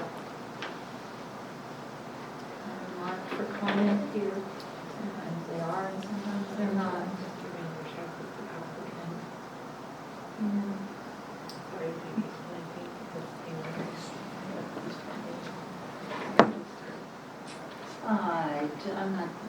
I'm going to give this my best shot here, but I'm not sure I can read names. I'll do the best I can. When I do muddle your name, if you'd please come up to the table and correct it and state your full name and address if you have comments to make tonight. Do you know that person enough to guess it? It's from TCCA Check. headquarters. That's me. Check with Chad. Chad might know all Oh, of them. Chad, you know all of them, yeah. But we've got somebody here, so. Good evening, Commissioners. My name is Paul Snyder. I'm the Executive Vice President of the Tillamook County Creamery Association. And thank you. I just wanted to take a couple minutes to contribute just a couple of thoughts as you consider this application. As you will see in the materials, TCCA has been one of the members of the mediation/collaboration that was kicked off under the auspices of Senate Bill 1517. It has been the first time that this process has been used, so I think it's been interesting with some fits, starts, and stops. But I do think it has been a good process that has allowed the sides to, as the previous testimony actually revealed, get down to the brass tacks about what are the points of difference with regard to this project, the previous project, known as the Dewar project. And I would also say that from our perspective, the Creamery's perspective, these talks have been productive and helpful. That doesn't mean we've come to consensus on everything, but certainly we've come to understand some of the different nuances about what hydrology reports can and cannot tell us. And also sensitized the Nature Conservancy, and I've appreciated some of Mr. Vanderschaft's comments tonight about some of the concerns that farmers have and some of the dynamics about how some of these projects have on farmlands, not just what happens with flooding, but with normal drainage and so on and so forth. I'd also like to report that from our perspective, this collaboration continues. The official mediation with the mediator, as the documentation shows, ended last summer. But we continued our collaborative work since then and continue to have those discussions. The final determination about what the TNC report, the Vaughan report, as we call it, the Vaughan Collins report, says is something that we are continue to work to consensus on. We've actually been trying to get a meeting on the books since August with the Nature Conservancy and other parties, the Tillamook Bay Flood Improvement District and others, in order that we can come to aligned agreement on what we think the questions are that it answers and the questions that we think that it doesn't answer, or whether we've got differing opinions on. We've tried since the beginning of this process for this independent report to answer some very simple questions. And those questions were, did the Dewar project cause the flooding that the local neighboring farm owners observed following the Dewar project's completion? If that was the case, were there things that could be done in order to mitigate those impacts? And similarly, do we think that the Porter project will have any other similar effects to neighboring farmlands? And of course, what starts off with simple questions don't often have simple answers. And so that's the consensus that we keep trying to drive to as part of this collaborative process, as I said, which we consider continues to move forward. We see that process ending productively in fairly short order. Again, not necessarily with everybody agreeing on what the facts are, but at least agreeing on the way forward for all parties. Not only for the betterment of the project itself, and of course the creamery has as one of its mandates, one of its stakeholder commitments, our ecosystems, and our farmers have taken care of and thought about those ecosystems since our founding 113 years ago. So we're in support of these kind of projects, but when they're done the right way, and when they're done with the local neighbors and community in mind. And so I guess one of the reasons we felt compelled to testify tonight was just to give you a look-see. The question was asked, how did the mediation go? It was long, it continues, but we believe that it has been productive, that it will continue to be productive, and that we're going to come, like I said, in fairly short order, once we can get this next meeting calendar, to whatever is signed under the ordinance. I'm afraid I don't know the specifics of what the ordinance says about when, under the auspices of Senate Bill 1517, we come to agreement, or rather the end of this mediation collaboration and so on and so forth. But we see that that's possible to happen in short order. We will say that we continue to keep top of mind the fact that the neighboring farmlands are adamant in their position that the Dewar project did have impacts with regard to drainage. We believe there are elements of the analysis that bear that out. But again, that's part of the consensus driving that we continue to try to push going forward. I think that's all I have to say for tonight. I'm happy to take any questions. Right. Don LaFrance for the record. A lot of your concerns are based on what happened with the previous project, the flooding that occurred. Yes. And so, maybe this is a question for Nature Conservancy, but you might know the answer, have there been any hydrologic studies on that project to see what it's actually doing as far as flood levels and what kind of things could be done to mitigate those? That was within the scope of the Vaughn analysis. Was to take a look at what happened as a result of the Dewar project, and that's in your pack. From our, again, then this is where we get obviously into some further work to come to consensus on what that analysis says. From our read, and I'm afraid I don't have my technical person here tonight, but from our read, the simple answer to that question is that there were impacts to the neighboring farmlands as a result of the Dewar project.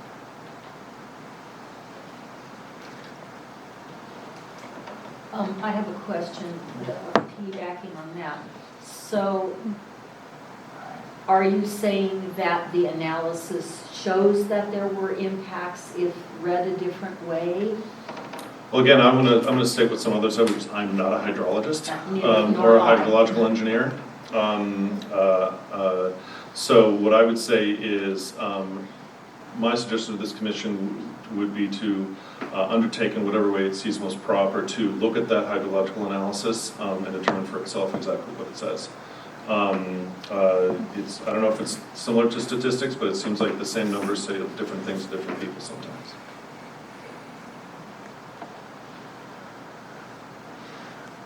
Are there other questions at this point? I've got a couple. Go right ahead. Sorry. Chad Allen for the record. Yeah, I think reading through the Von Collins report, illustrating the lack of benefiting from the last 2 feet of low tide during higher flows in the winter. It certainly showed that, and I think there was some follow-up with an amendment to the analysis done by Nature Conservancy's hydrologist, again, trying to minimize that finding. But was there any conversation through the mitigation process or the mediation about their commitment in post-project data collection for ag drainage in the upper ag properties, water levels, all in reference to how they impact adjacent land use?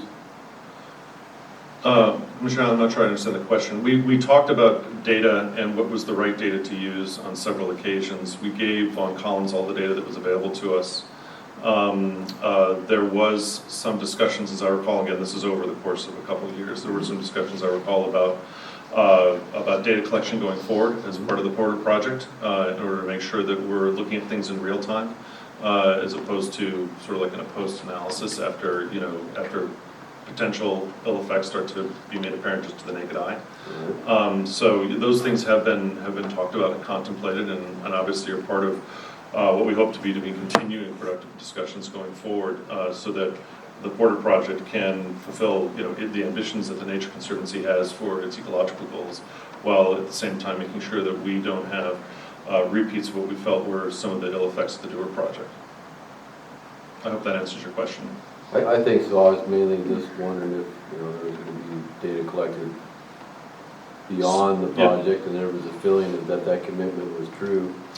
I will say that from the Creamery side, I don't want to speak for anybody else, but at least from the Creamery side, we feel that ongoing data collection with regard to this whole area on as real-time a basis as possible is a good thing for us to have a clear line of sight about what's happening, and again, to hopefully be able to, if we start to see something happen, to be able to step in quickly as opposed to more reactively. That is certainly, from the Creamery's perspective, something that just feels wise.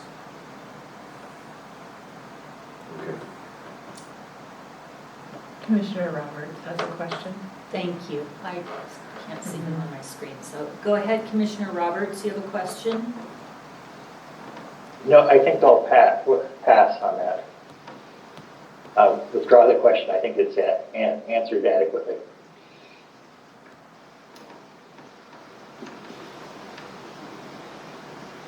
I guess I have a further question to make sure that I understand the import of what you said, which, if I got it correctly, is that you still hope to have further meetings, and that you are optimistic that those meetings will reach consensus that allows you all to proceed forward. Yeah, let me try to be as precise as possible. I believe that we can, that the meetings are productive. I believe that the meetings can reach a consensus to proceed forward. We may not ever, quite frankly, come to agreement on exactly what happened with the Dewar project, but the fact is that we recognize some of the positive impacts that the Porter project may have in terms of mitigating some of the impacts of the Dewar project.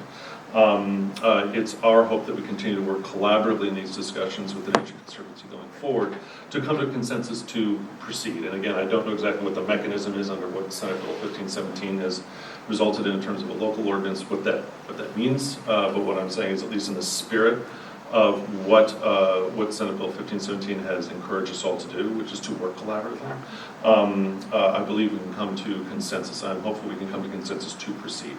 But I wouldn't pretend to speak on behalf of any of the other parties to say we'll come to consensus on what has happened so far. Thank you, that was very clear, I appreciate that. Are there any other questions at this time? All right, thank you. Thank you very much. Could I address, there was comments, is this open comment right now? Or? No, it's not. What's going on now, right now, is the Planning Commission is collecting information. You're not really allowed to comment on what other people say. You can come up and make whatever presentation or comments you choose to do. Okay? So, Chad, can I lean on you a little? Michael Prince? Yeah, I think so. Yeah, Michael Prince. I'll come up. Thank you.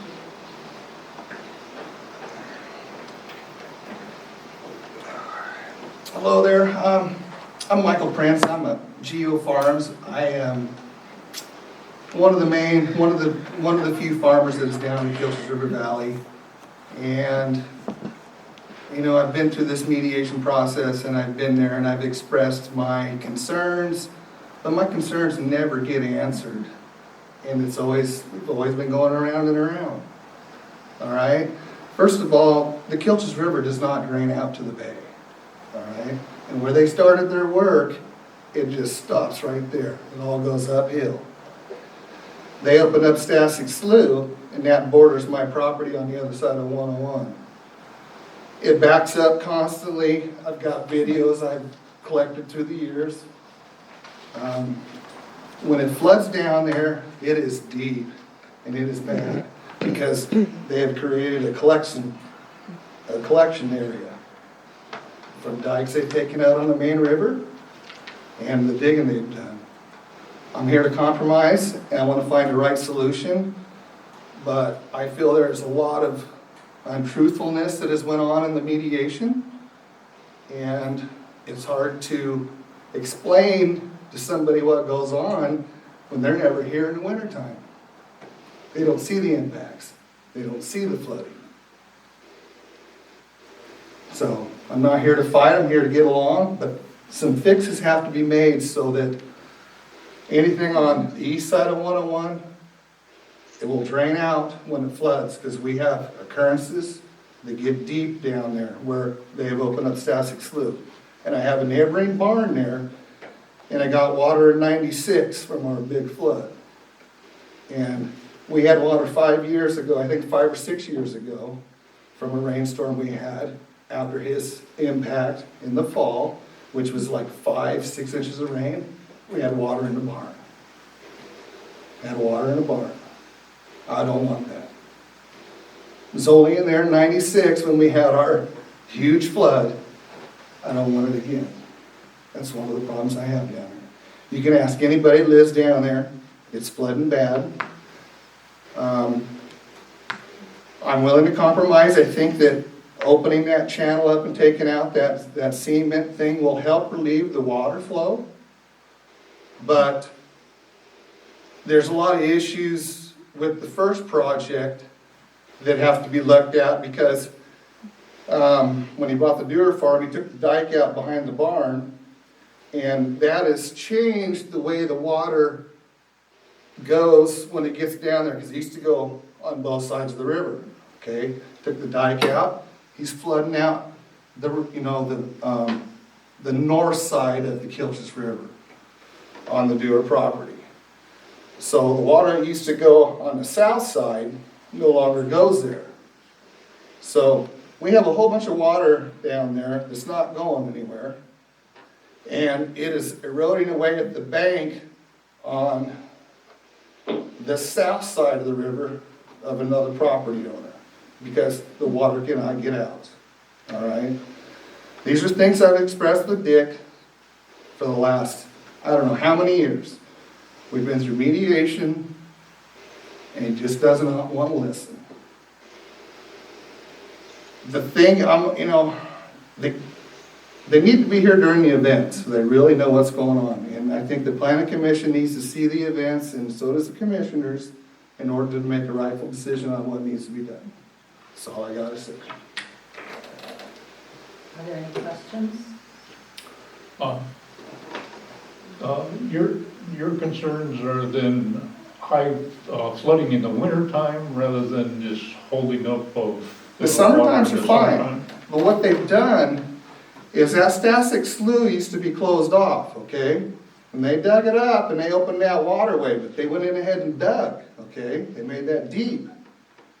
The water cannot get out the main channel of the river because it is going uphill because of all the fill-in. And then they were able to dig another channel. So that water backs up no matter what with the tide.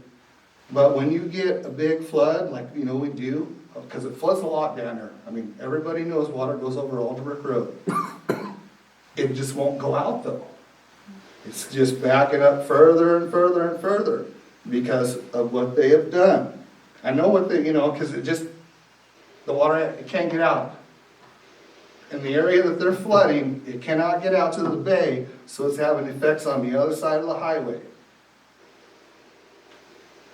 That make sense? Kind of? Okay, I'm trying, yeah.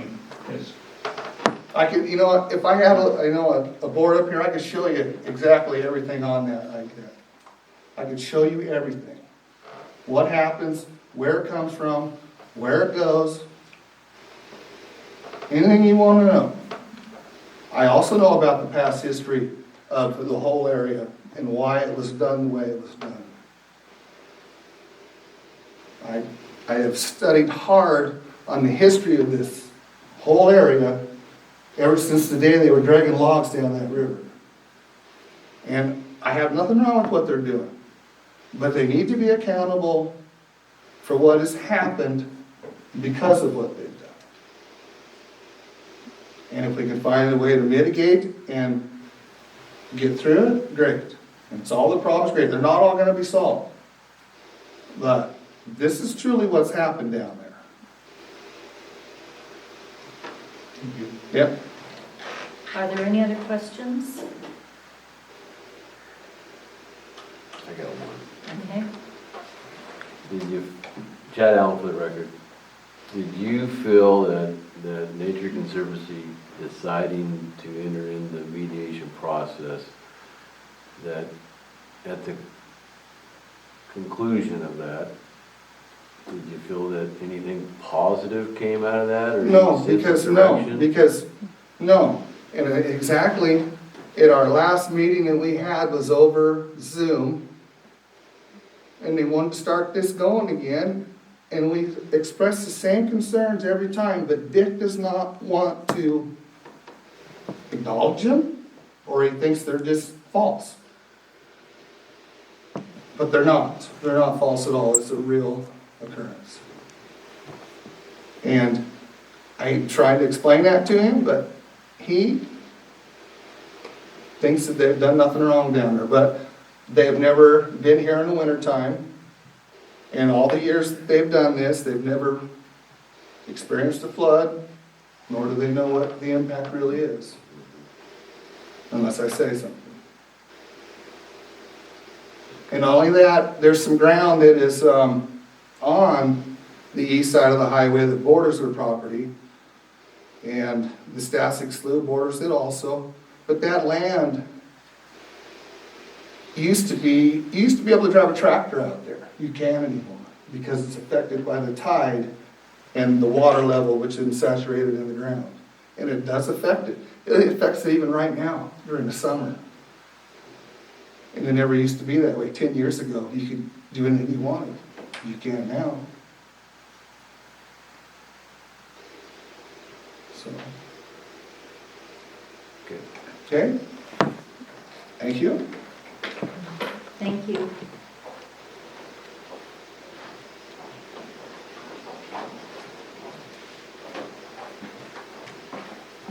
There. Yeah, that's the.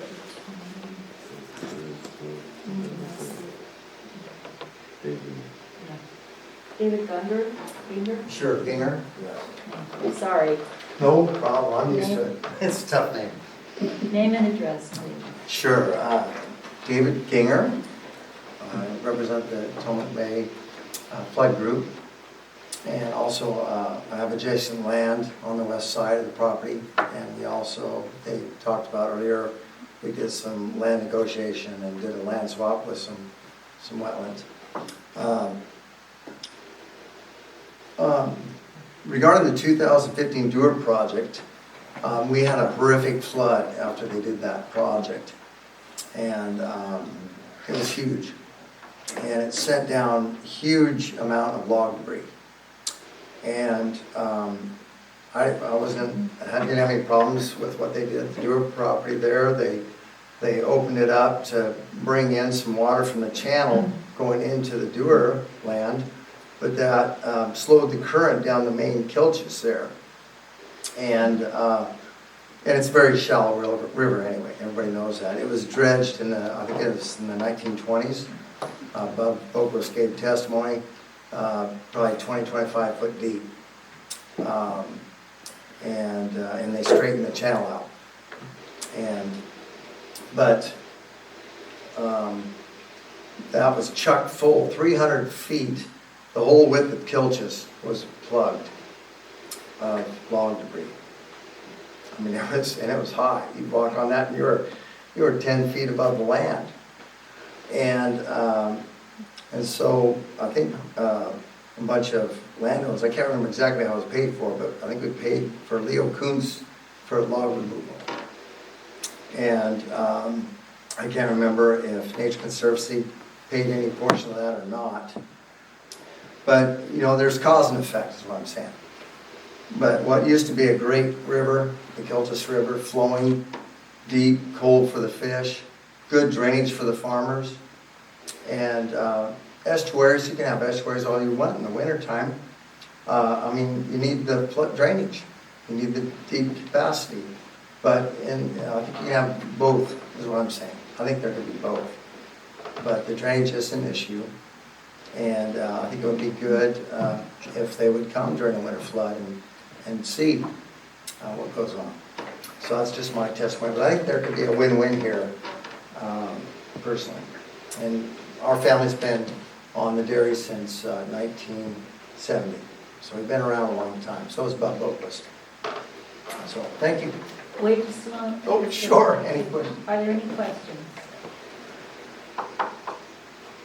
All right. Thank you very much.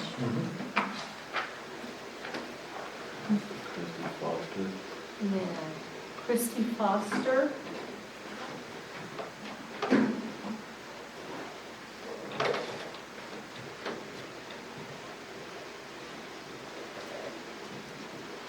Hello, thank you for having me come comment. I'm Christy Foster. I'm the director of Tillamook Estuaries Partnership, and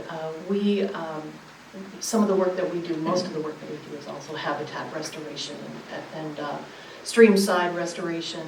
We work with our backyard planting program. We have the nursery that provides the native plants for these types of projects. And so we're very interested in the success of this project. And so we are here listening to how the mitigation is going. This is something that we've worked with landowners on previous projects like the Southern Flow Corridor and come up with really great projects that can be successful. And so because this is one of the very first, or this is the first Senate Bill 1517 applications for a project, we're very interested in how this works, because we'll probably be the next ones coming to you with these sorts of applications. So we are interested in the mitigation. We're interested in what it means to have significant impact, knowing that there are different definitions of that. We use a lot of the same modelers. We work with Vaughan Collins a lot, and so we are kind of using this as a benchmark on how we move forward with future projects. And so in general, we support all this type of work, and we're here to learn more as well. So I just wanted to let you know that. Thank you. Are there any questions? Thank you.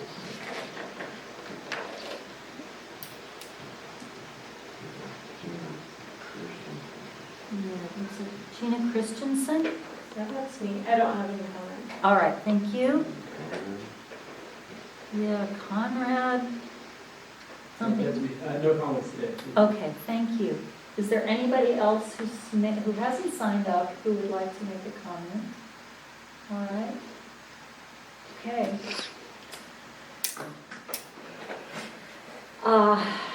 So we are done with oral testimony at this part of the hearing, and this hearing will be continued until, I'm sorry, I can't remember the date. Madam Chair, it's the 10th, The at 10th. 7 p.m. Of November.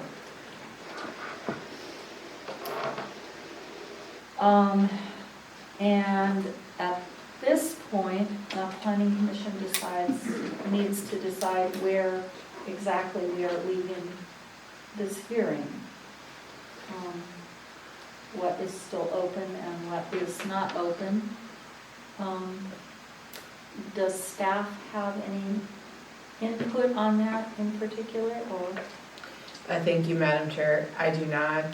Standard recommendation would be, to allow some sort of time for new evidence and leave the record open. There's a lot of information shared this evening, and it is a large application. It is a large application with lots of technical information. Will the applicant have an oral rebuttal? Yes, I at was the just next gonna go back and outline the process, which is that there's a time for public, in a shorter hearing, now we would be done with oral comments, and we would have whatever written comments we have, and then there would be a time for the applicant to have rebuttals, and that will happen at the next hearing. What the planning commission now needs to decide is what part of the hearing exactly we're going to leave open. Are we going to leave only written comments? What kind of written comments? And for how long a period of time?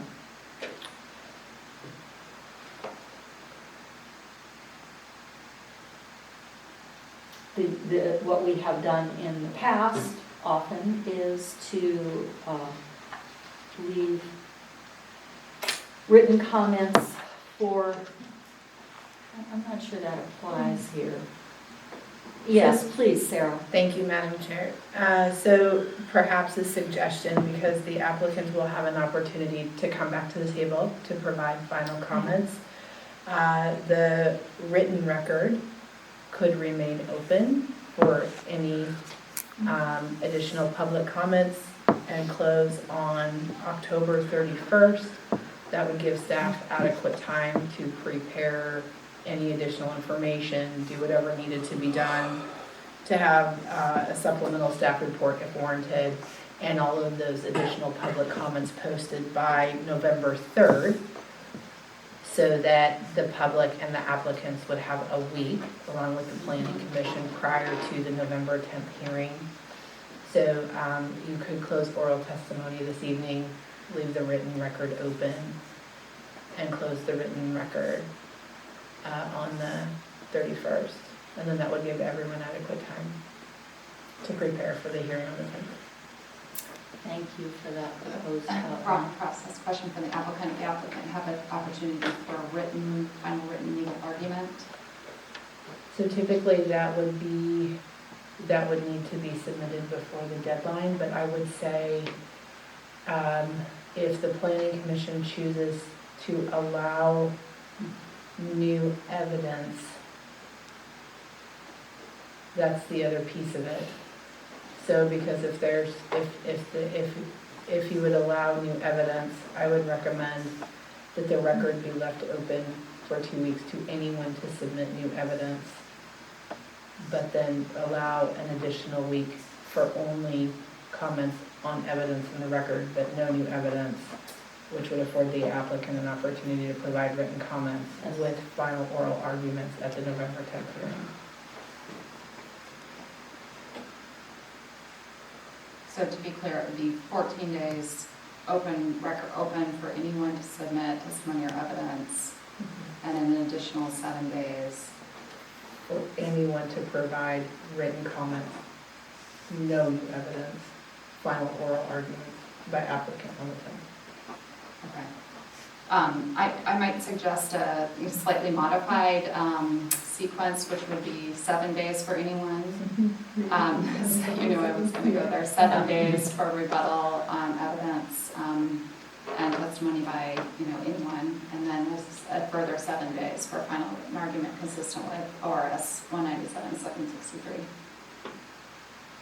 So then would there still be oral arguments when we resume, or would the applicant only provide final arguments in written form? Right, the suggestion would be that we would simply provide written legal argument, and then the meeting would commence for deliberation by the planning commission. And I'm fine with that. For clarity, new written evidence is open, the window's open until when? 7 days. So it would So close. shorter next- from 14 to 7. Correct. So new evidence would close next Thursday at 4 p.m. Anyone would be able to comment on the record by the following Thursday at 4 p.m. No new evidence, and then only the applicant provides final written comments the third week. And to be clear, I don't think the applicant has no problem with whatever time period for 7 or 14 days for the record to be open, but I realize you have some deadlines here in terms of your revised report and when you need to get the packet out. Thank you, Sarah. So so oral testimony would be closed this evening. The written record for anyone to provide any new evidence would be open until 4 p.m. on the 20th. The written record would remain open for anyone to provide written comments, but no new evidence, that would close at 4 p.m. on the 27th. Applicants would then have until 4 p.m. on November 3rd to provide final written comments. And that works for me. And that's our usual, And that is our usual form. We will put those in the packet just before it goes out. So if that is the planning commission's wish, I'm ready to entertain a motion for that. So moved. Second. Okay. That's been moved and seconded to close oral testimony tonight.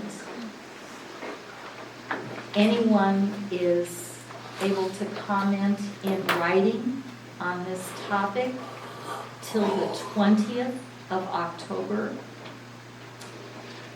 Then there will be a further 7 days, which will end on the 27th of October, in which anyone can provide comments but no new evidence. And then until November 3rd, the applicant can submit whatever written comments or rebuttal, again, no new evidence, that they want, and they will not make a presentation, an oral presentation at our next meeting on October the 3rd. No, on November the 10th, I'm sorry. Madam Chair, a quick point of clarification. So too is all of those public comment periods will end at 4 p.m. on the days specified. And with that, following the closure of the written comment portion open on the 27th, followed by the applicant's final written comments on the 3rd, the hearing is closed. So then resuming on November 10th, Yes. the Planning Commission will go into deliberation. Correct.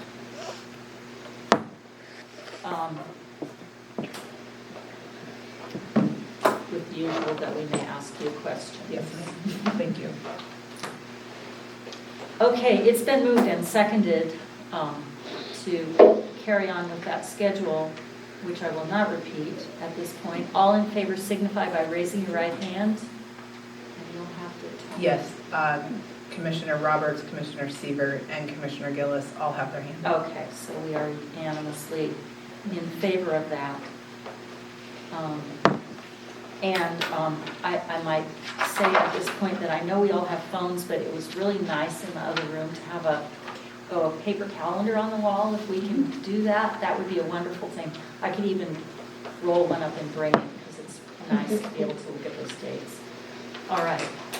Thank you all for attending tonight too. Pardon me, I'll shuffle the papers here for a second. So that meeting will be continued here at 7 p.m. on November 10th. And the next thing that we have, we don't need any authorization. Are there any questions on the administrative decisions or any comments on the administrative decisions?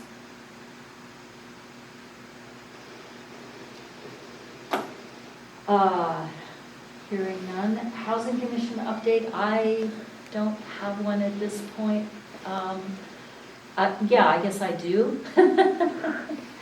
The Housing Commission heard applications from, I'm going to get the numbers wrong, Sarah. Okay. From 4 or 6? Six applicants. And at a previous meeting and at the last Housing Commission meeting,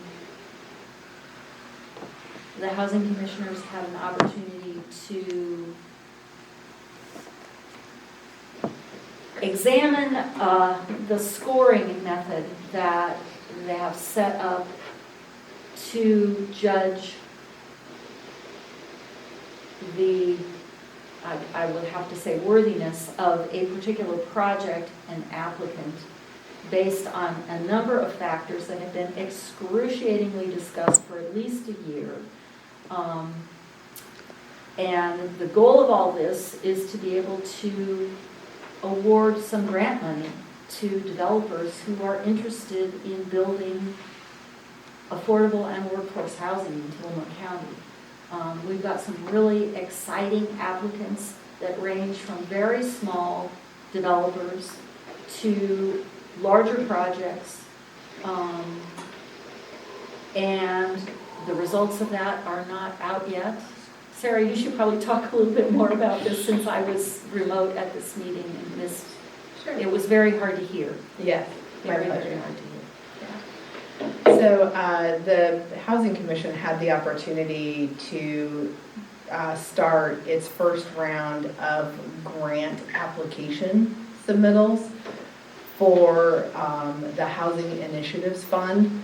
That fund is supported by revenue received from the short-term rental program, specifically the short-term rental operator license fees. If you recall, in 2019, when we hosted the Housing Summit, there were 3 primary objectives that came out of that summit as effective ways to help address Tillamook County's housing crisis. And one of the 3 was a local grant program where developers and contractors or landowners in Tillamook County or coming to Tillamook County could apply for funding to help bridge funding gaps for workforce housing. And so there were 6 applicants that were received for this first grant round. They are all local folks, and each of these projects, the 6 projects, are geographically dispersed throughout Tillamook County. I believe the total number of housing units was over 200 for all of these projects combined if they were able to receive that funding needed to bridge their gaps in their performas. And so each of those projects were presented. They were ranked by the Housing Commission through a process established by the Finance Subcommittee. And they were ranked on their merit of affordability, number of units, landscaping, play areas, wraparound services, where they are in their project timeline, how close they are to finishing. And it was interesting because it was also a large, diverse range of proposals in housing types, right? So there was housing for veterans, and there was rehabilitation of a commercial business downtown to add apartments, and it was duplexes and townhomes, and another apartment remodel and refurbishing. So the Housing Commission voted unanimously on the award percentages for each of those projects and ranked them, and that will now go to the Board of County Commissioners, who will hear those proposals in a public meeting and actually award some money. So there's great things happening with that program. With that, Weyerhaeuser saw that the county had started this local grant initiative program and asked us actually to also apply for money because they would like to supplement and support what we're doing. So we recently submitted a grant application for $750,000 to see if Weyerhaeuser will give us money to help fund this local grant program. So, and it's fed through operator license fee revenue from short-term rentals. So it's, we're really excited about it, and we're really proud of this program and our partnership with rentals and the Housing Commission and our developers. So I think that's, it's the big news. So more to come. Sarah, could you repeat everything you said after Weyerhaeuser? $750,000, At least you dropped off for Commissioner me. Roberts. Weyerhaeuser is impressed and excited about the local grant program we've created, and they encouraged us to apply for money that they give out for communities as part of their community service and support efforts. So we submitted a grant for $750,000 to help supplement our local housing initiatives grant program. Fantastic, thank you. Thank you. So I think that's the big thing. It's a big housing update. Sounds really big. Yeah. So we'll keep you posted and let you know when the commissioners will be hearing those proposals. I do have a meeting with the county treasurer so we can talk about, with the funding that's available, how much the commissioners want to release. We do want to be able to offer multiple grant rounds a year.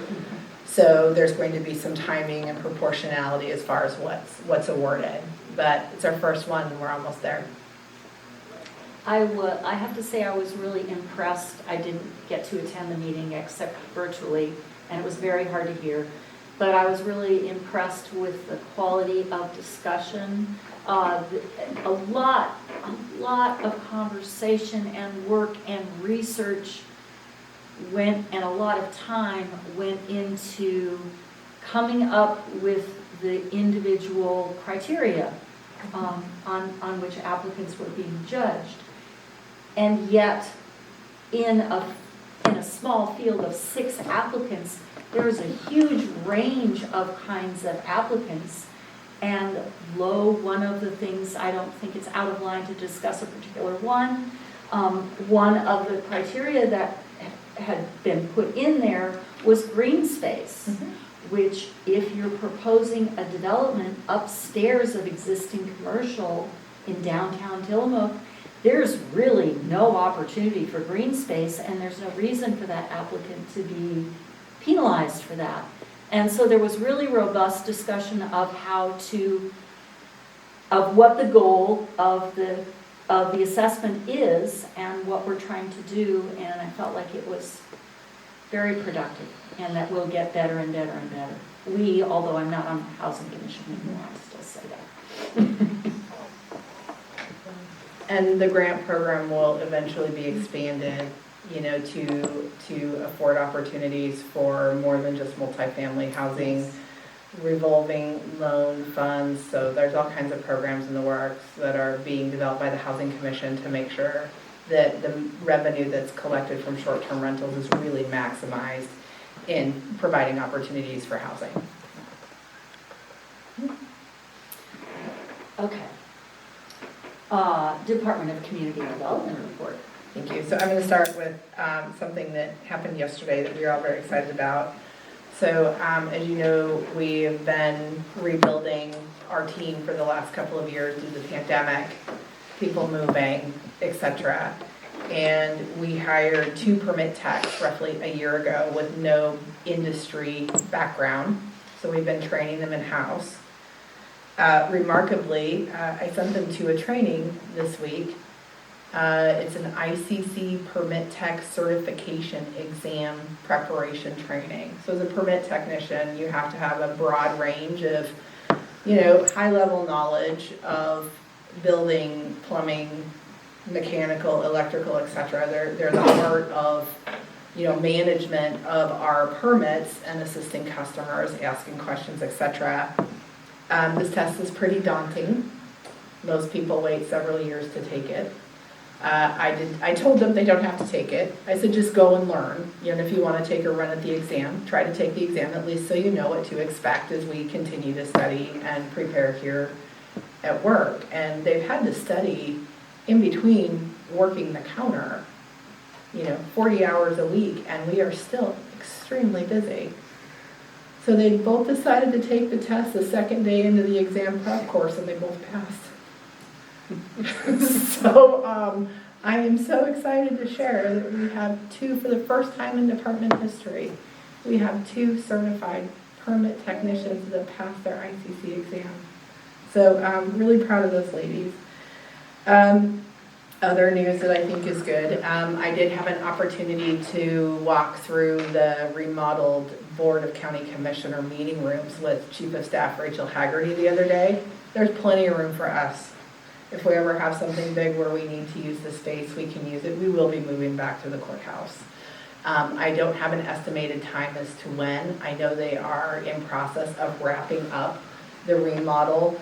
So the commissioners gave Circuit Court their meeting rooms upstairs in exchange for the smaller court chambers that were to the north of the Circuit Court window on the north side of the building there, the smaller room. And so they tore out a bunch of walls and opened it up because the judge's chamber is no longer needed there as well. So we'll be moving back, full audio, the whole works. So I'll keep you posted. We will keep noticing hearings to take place here until we know for sure we're moving. So a couple of other things. Short-term rental updates, still working through the ordinance revisions. Have had remarkable attendance numbers in person and virtually. I think the average number of attendance is probably 75 people. Yeah, it's been great, and both ends of the county. I did decide to engage services with Daniel Kearns. There's some big, who is an attorney, the land use attorney that also has experience working with different jurisdictions and short-term rental programs.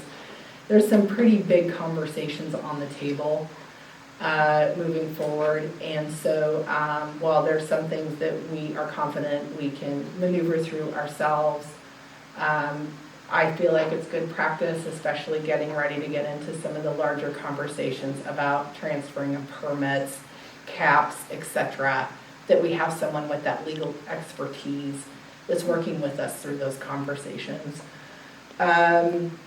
We have received another conditional use application for installation of a fiber optic cable. So that is something that will be coming before you shortly, along with a conditional use proposal for an expansion of an existing RV park. So those are two things that, upon being able to deem those applications complete, we need to get started right away. And I believe the fiber optic cable application is complete. It's the same, not the same owner, but the same contractor who put the application together before. And I believe Melissa is in process of working through the RV park expansion. So if those are both deemed complete by the end of this month, we will have to get started quickly. With that, the accessory dwelling unit ordinance, I did talk to the community of Oceanside the other day. So they're in my first community to talk to you about this ordinance. We had a fabulous conversation. The ordinance will be coming back to you. It does look a little different. It has been streamlined and simplified. So meeting the spirit and intention of what we would like to see for something that's sensible, clear, and objective. So there are some modifications to that, but that will be coming back to you shortly. Also, so psilocybin, there's a big conversation occurring about psilocybin. If you recall, the Tillamook County Commissioners voted to let, during a public meeting, to allow the voters of Tillamook County to decide what should happen with the use of psilocybin in Tillamook County, and that will be determined in the November election. I hosted the Association of Oregon Planning Directors here a short while ago, which I believe I shared with you that was going to happen. And psilocybin was actually one of our biggest conversations. And the reason why is because it's considered to be a farm use, because it's a farm crop. So essentially, wherever farm use is allowed, until there's further guidance and rulemaking from the Oregon Health Authority, we don't know what the use of psilocybin could look like in counties where the voters decide to allow it. And so myself and my colleagues around the state are all working on time, place, and management regulations to propose to our decision makers so that if this is something that the voters decide to allow and support in Tillamook County as the outcome of this November election, we are ready with ordinance regulations for time, place, and probably some restrictions, management, that would determine to make sure, processing may require conditional use, and that service centers go maybe in commercial areas and looking at impacts from facilities in residential neighborhoods. Essentially, a lot of the things we've seen with marijuana, we're concerned we don't want to see with psilocybin. So I am working on proposed ordinance language for the Planning Commission and the Board of Commissioners now. So here's the catch. I have to start the legislative amendment process quickly, because if the voters support psilocybin in Tillamook County, that will be allowed as of January 2nd. And without time, place, management regulations in place, it would be wherever farm use is allowed. And with the OHA still working through their guidance, there could be some tricky conversations and issues there.